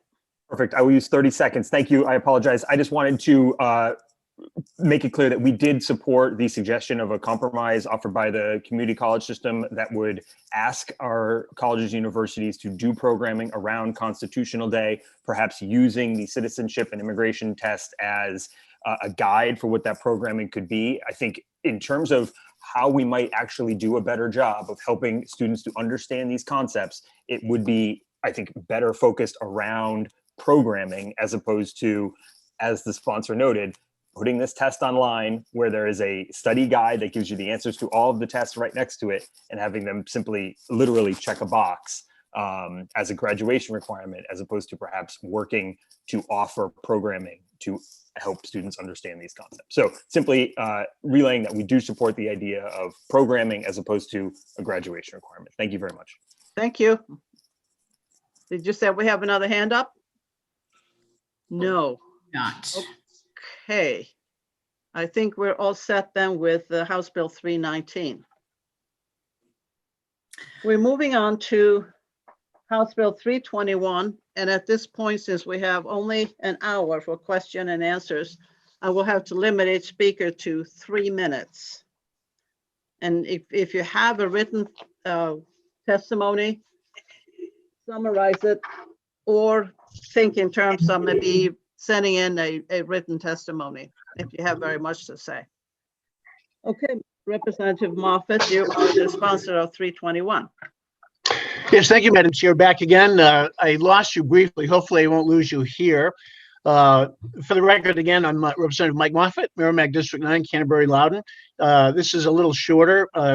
This is HB 321, gifted students.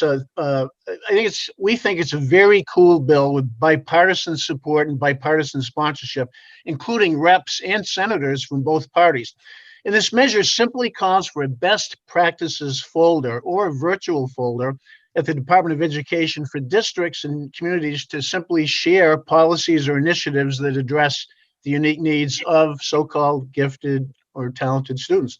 There is no policy mandate, there is no spending requirement, and there is no expectation that anyone process information. It simply involves exchanging good ideas. Like I said, it's a very cool bill, if I can put it that way.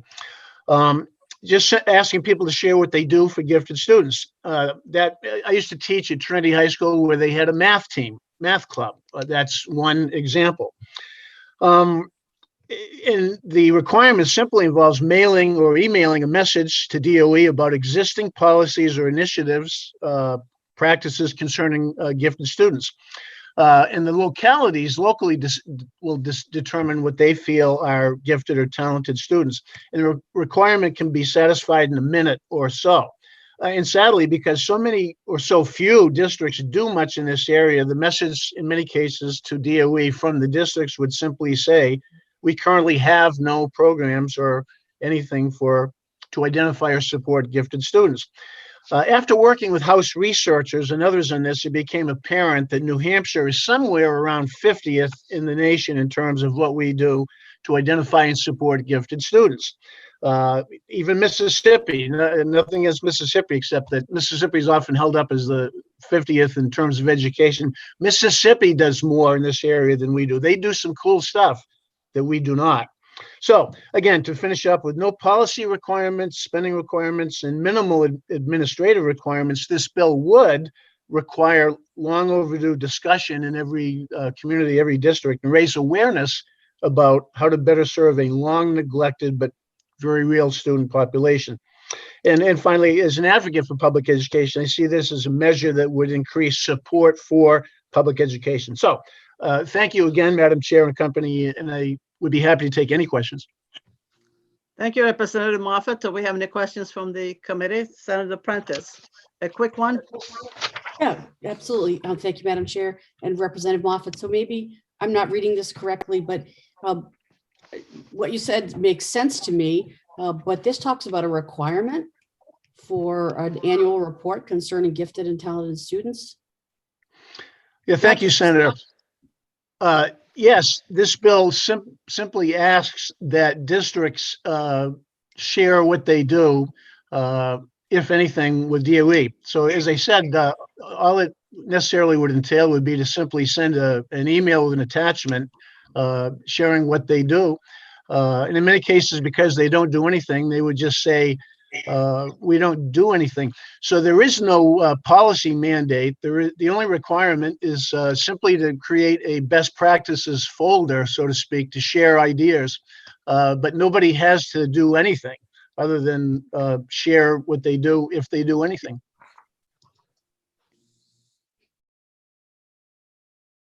Okay. All set? Thank you, Representative Moffett. Any other questions from the committee? Thank you very much, Representative Moffett. Thank you. And we have Deb Hobson next. Yes. Deborah Hobson, welcome back. Hi there. I think I realized the problem. I was not prepared to speak on this bill. I was going to speak on the other bill, but that's okay. I will definitely speak in support of this bill. I think that it's a starting point, and I think that we should be keeping track of what students who are excelling in their work, what those practices are, so that we can replicate them in other schools with other students. So I think we'll see an increase or a decrease in behavioral issues if we can start keeping track of positive gifted students and their practices. So that's all I wanted to say. Sorry for the confusion. Thank you. Any questions from the committee members? Seeing none. Thank you very much, Ms. Hobson. Thank you. Okay, next we have Representative Leon. Leon. Thank you, Madam Chair, and thank you, committee members. For the record, I am State Representative Erica Leon, representing Derry and serving on House Education. Offerings for gifted students within our public schools are very limited in New Hampshire, and there's essentially no data on offerings. A school which recognizes that under-challenged bright students often show up as disruptive discipline problems might write about a policy where all disruptive students are encouraged to take on an extra challenge, assuming that their work quality stays the same or improves. Or maybe a school will write about a policy to allow students to pick from a more advanced section of the library or check out more books if they demonstrate a thirst for reading. Or there could be an effort to build an in-house group for the Math Olympiad, or a team that works together to field a very competitive spelling bee team. Or a school could simply state in this report that they don't have any special options for gifted students. The options are limitless. They don't need to take away from what's happening in the classrooms, and we're not mandating any efforts. Knowing what we're doing for gifted students today is even more important when we see other states doing away with accelerated math. That's the wrong direction and not something I want to see happen in New Hampshire. There's much talk of equity nowadays and an incredibly cruel opinion that BIPOC students are harmed by the presence of accelerated academic options. Giftedness is not a matter of social or socioeconomic status. 6 to 10% of students are gifted, no matter their background. That means 10 to 17,000 New Hampshire students are gifted, yet we can't say today what we do for them. As far as I can tell you, our gifted offerings are limited to some exceptional educators who go above and beyond. I helped to run the Granite State Gifted Facebook page, which is full of families, many of whom have felt no choice but to leave the public school system because their children can't develop grit and perseverance because they're not allowed to work above grade level materials. Sadly, low-income and minority gifted students are the least likely to be appropriately challenged, and they face barriers to finding another solution. We need to offer an appropriate education to our gifted students from all backgrounds, and HB 321 will be the first step in finding a dialogue and finding how to offer appropriate education options to these students. Thank you. Thank you, Ms. Leon. Any questions from the committee? Senator Khan. Thank you, Madam Chair. Representative, my question is, would you believe that the Department of Education does not have a staff member who covers this area? Thank you, Senator, for the question. Yes, it's shocking that they don't have a staff member, but there's also no information. If we have this and there's information, perhaps the Department of Education can put into their budget part-time or even a role to address these gifted students. But without any information, without any way to collect data on best practices in the state, they'd be starting from scratch instead of taking what may already be happening in our classes and schools and starting from there to respect the effort of these outstanding educators who do go above and beyond for these students. Thanks for taking the question. Thank you. Any other questions from the committee? Seeing none. Thank you very much, Ms. Leon. Thank you. Next, I have Marie Banfield. Okay. Welcome back, Marie Banfield. 3 minutes. All right, thank you.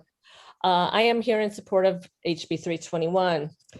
There is a new focus on educational equity, but there is a difference between equity and equality as it relates to education reform. So looking for ways to elevate students who've been marginalized in the past in an effort to make sure those opportunities are available provides equality of opportunities. Compare this to eliminated gifted programs so that students are performing at the same level. This would deny marginalized students opportunities, but now there is equity in outcomes. The Massachusetts Miracle was an example of equality for all students, the marginalized included. Pre-Common Core, the Massachusetts Department of Education focused on improving academic content and targeting marginalized students in order to improve their opportunities. Under the current education model where competency-based education is introduced, the focus becomes on closing the achievement gap. We are seeing this played out by bringing the top down in order to achieve equity and outcomes. We've achieved equity by taking away opportunities for the gifted children instead of focusing on helping to elevate marginalized students to the gifted level so that they can achieve the success that their peers have achieved in the past. That was the topic that Dr. Sandra Stotsky spoke about when she addressed the State Board of Education in New Hampshire several years ago. She was the Senior Associate Commissioner in the Massachusetts Department of Education from 1999 to 2003, where she directed complete revisions of the state's pre-K to 12 standards for every major subject that has been judged among the best in the country by independent experts. The Massachusetts Miracle included drafting the best academic standards in the country, a focus on academic content and professional development, choice in educational options, and tutoring for students who needed extra help. Since 2010 and the adoption of Common Core, states have moved away from this proven model that has directly impacted opportunities for all students who strive for gifted programs. I will send you written testimony, but I will include graphs that show in reading and math how proficiency levels dropped in Massachusetts and in New Hampshire after Common Core in 2010. University of Connecticut education professor Jonathan Plucker criticized school districts for using the Common Core standards in order to cut funding for gifted and advanced student education. He said, "We found plenty of evidence that many districts are using the implementation of Common Core to cut services for advanced students. This is when we began to see a real effort to eliminate equality for all students and instead focus on equity of outcomes."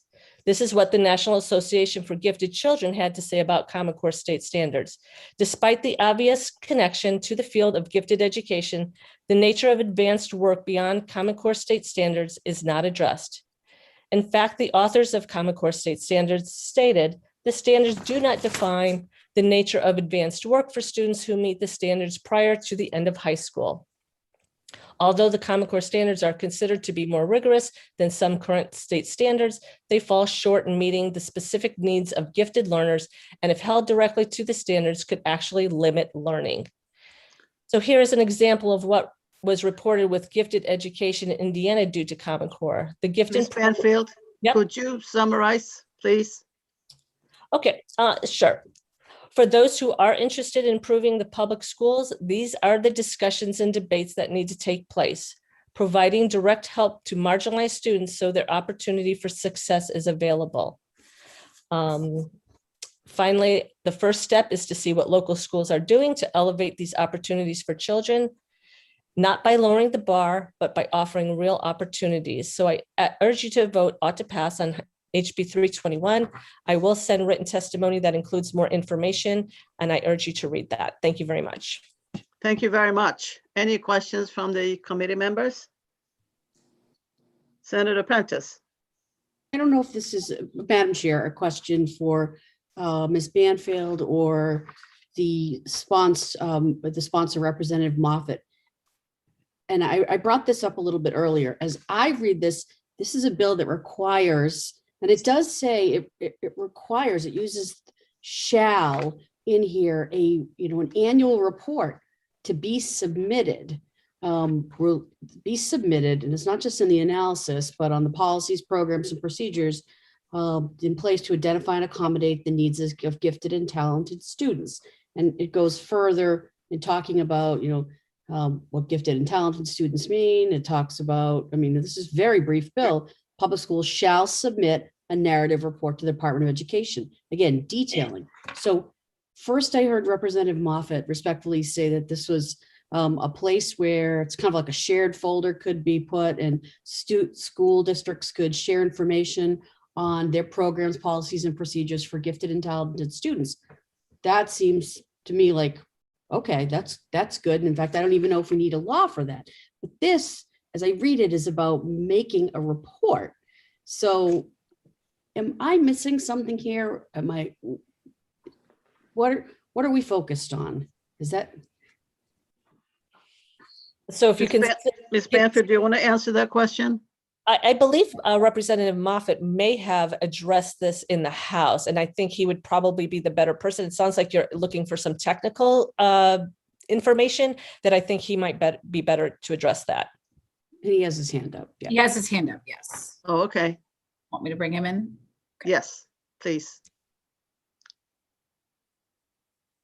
Hello again. Thank you for bringing me in.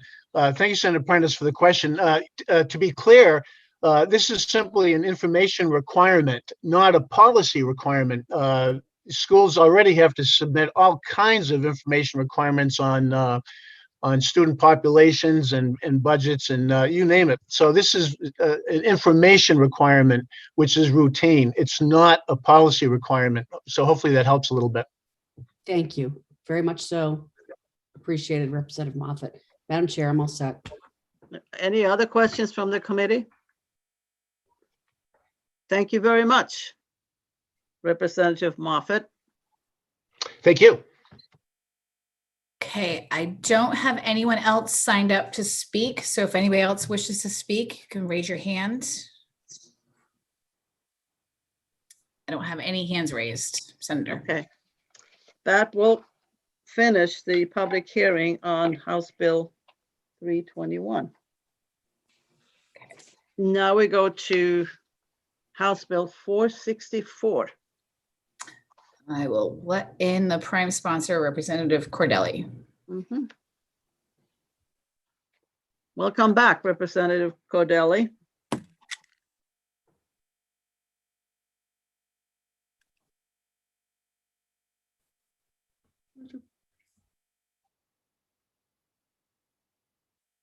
Representative Cordelli?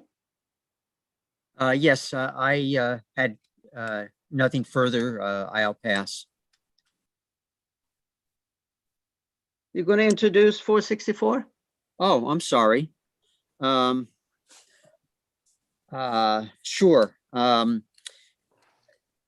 HB 464 is in relation to the school funding commission that was set up last year.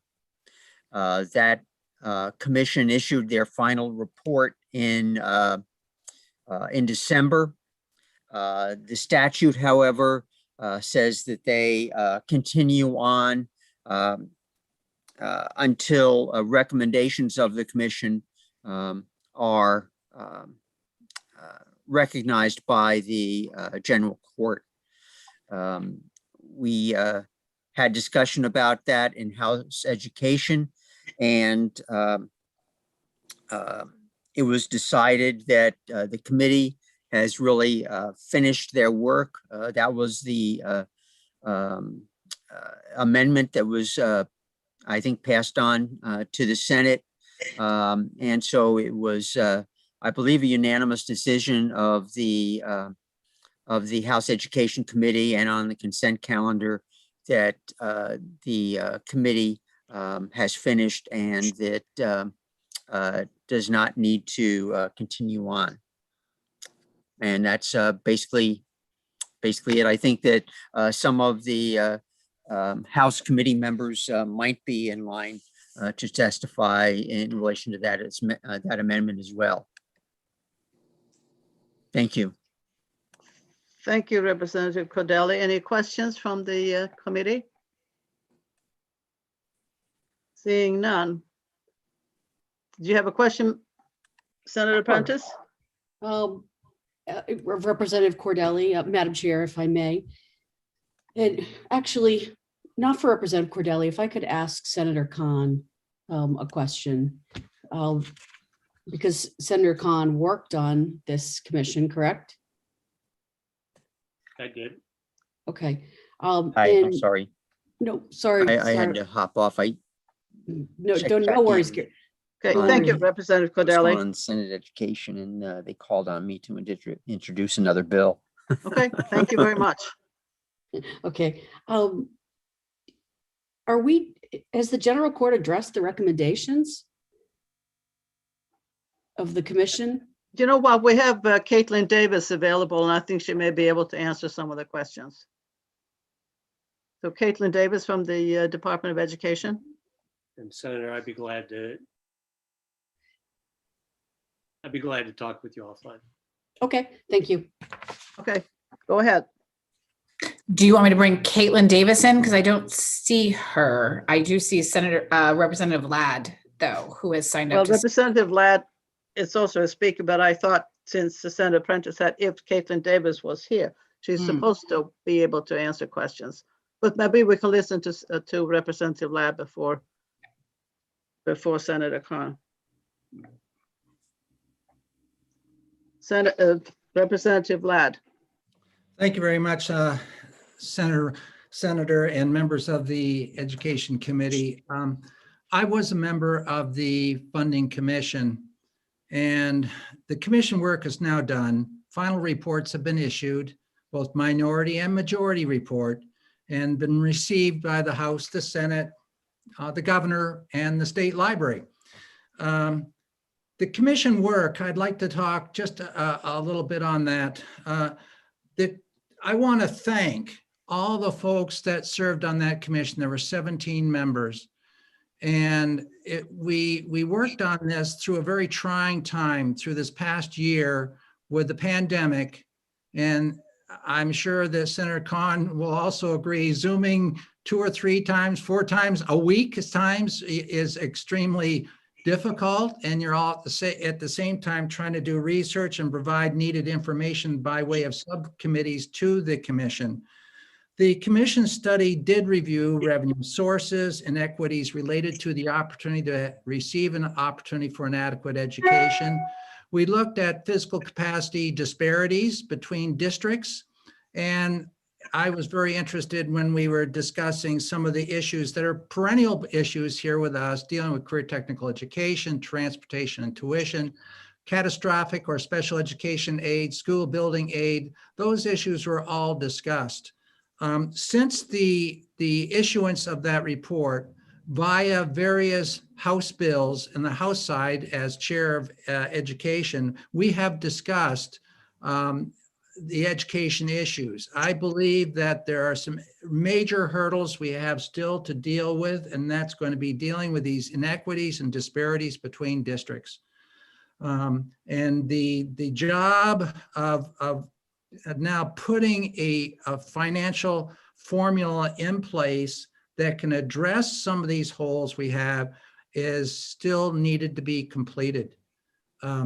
Hopefully we can, through the looking at HB1 and HB2, make some significant changes. I know Finance dealt with that in the House side and has tried to relieve some of the issues dealing with the property taxes and worked many, many hours on that. there are still, I believe, some areas which we need to be checking and looking at, i.e. the career technical education, tuition and transportation issues. As I mentioned before, we appropriate approximately $9 million each year for that program. $680,000 is paid for transportation. And although the actual cost of transportation in CTEs is $2.6 million, so you can see we're still underfunding many of our programs. So we need to be looking at this issue. We can't let it go. I would welcome any questions, but I would also want to say, even though I was the one member who voted against the report, it was more of a issue dealing with inputs for versus all other ways of figuring out how we're going to figure out what is the adequate cost of an education. However, there are many issues which we tackled that we all had in common, which need continued thought and work towards achieving. So conclusion, thank you very much for this opportunity. And once again, I want to thank the 17 members who participated on that commission and gave so much time from their personal lives this past summer and last spring. Thank you. Thank you, Representative Ladd. Now questions from the committee. Senator Khan. Thank you, Madam Chair, and Representative, it was a pleasure to serve with you on that commission. And I think we all gained a great deal. I totally concur with your observations. People gave without concerns for their time. And I think we're rewarded by a really good report that provides a lot of information.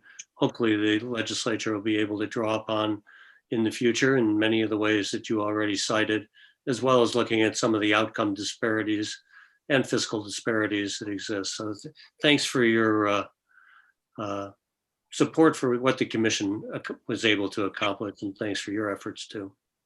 Thank you very much. Senator Prentice, did you have a question, or is it all answered? Wonderful. Any other questions from the committee? Seeing none, that concludes, I think, unless we have somebody in the audience who wants to say something or ask. Anybody else which wishes to speak, raise your hand. I don't see anybody. Okay, well, that concludes the public hearing on 464. We could go into executive session and see if we can do something. Do I have a motion? Senator Prentice, Senator Hennessy, Senator Ricciardi? Yes. Senator Hennessy? Yes. Senator Prentice? Yes. Senator Khan? Yes. And the chair votes yes. So we are now in executive session, and I have taken a look at some of the bills. You will get an amendment to 349, the school nurse bill. I've just been working on it, and I think this should be available to you today so we can discuss it next Tuesday. Madam Chair, Yes. during the hearing, Marie actually emailed over the amendment to House Bill 349 from OLS. I put it in the OneDrive just now, so it's there if you need it. Okay, we'll take that up next Tuesday. I was looking at House Bill 401. See if we can agree on that. Relative to the duty of school superintendents regarding criminal history checks. And that was the one with the superintendent could have a designee to deal with those things, and also that the Department of Education would conduct training concerning the reading and interpretation of criminal history records. Senator Prentice? I'll move auto pass. We have a motion auto pass by Senator Prentice. Do I have a second? Second. Okay, Senator Shardy? Yes. Senator Prentice? Yes. Senator Khan? Yes. Senator Hennessy, Yes. and the chair votes yes. So there's 5-0. Put it on consent. Senator Prentice, Senator Hennessy, Senator Rishardi. Yes. You had a question, Senator Khan? I just want to move consent on this. I don't think we have a motion, so I'll move consent. You move consent. I thought Senator Prentice had her hand up. Okay. Consent, Senator Rishardi, Yes. Senator Khan, Yes. Senator Hennessy, Yes. Senator Prentice, Yes. and the chair votes yes. So that's 5-0 on consent. Who wants to take it out? Senator Prentice.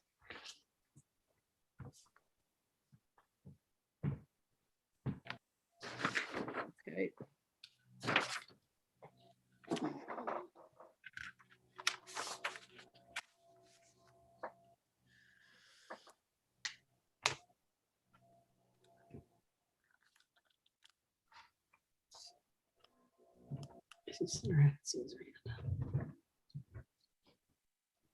How about 71? Relative to school districts, emergency special meetings. The bill prohibits the Superior Court from allowing special school meetings for a collective bargaining agreement that was voted down at the regular meeting. Was that heard last week, Madam Chair? Was it last week? Which you were not here. Yeah. Okay, Senator Hennessy, Senator, I would make a motion. and what is your motion? Ought to pass. And Senator Prentice? Are you seconding the motion? No. So we have a motion ought to pass on it. Senator Khan, you were not here. I just, and worse yet, I haven't reviewed the record on 71, so I'm sorry. Okay. I apologize. I don't know how I'd vote on it. Okay. What we I'm can happy to do withdraw my is, motion. it's to wait, thank you, is to wait and do all of them next Tuesday. Is that agreeable with all of you? Yeah. So we will not exact any more bills today. Senator Khan? Well, Senator Hennessy had her hand up first. Oh, Senator Hennessy? I was just going to ask if there's any bills that Senator Khan is willing to vote ought to pass on so we can get some of them over on the Well, calendar. 464 seems to have fairly broad agreement that commission's completed its work. So, I think we could proceed with that Okay. motion with little controversy.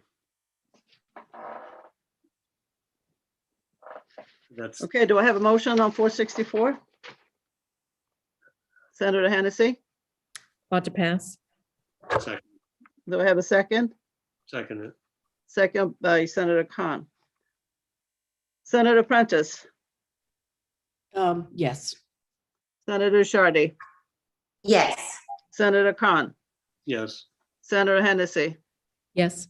And the chair votes yes. That's 5-0. Consent, anyone? Move consent. Consent by Senator Hennessy, seconded by Senator Prentice. Senator Rishardi? Yes. Senator Prentice? Yes. Senator Khan? Yes. Senator Hennessy? Yes. And the chair votes yes. Who wants to take it out? Senator Hennessy.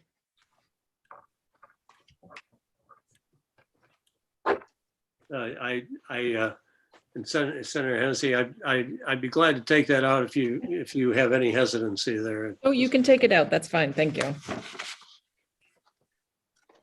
So Senator Khan is taking it out? Glad to do that. Okay. Do we have another one from today that is easy one? You want to think about some of them?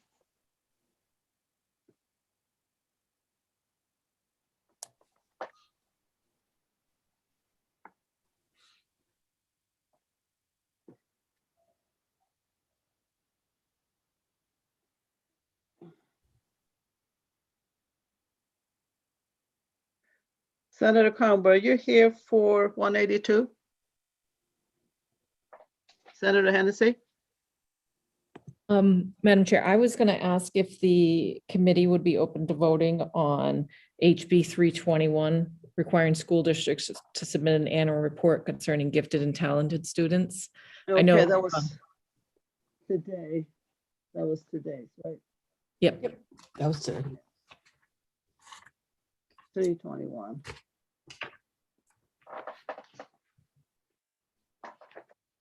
Okay. I think it's a great idea for school districts to learn from each other, what they're doing for these students. And unfortunately, in most cases, it'll take about 5 minutes to complete this report. Yeah, because you can send it in via email, so it's not a big, long thing. Do we have a motion on that one? As far as discussion, I would just offer, there is going to be a disconnect between Senator Hennessy's observation.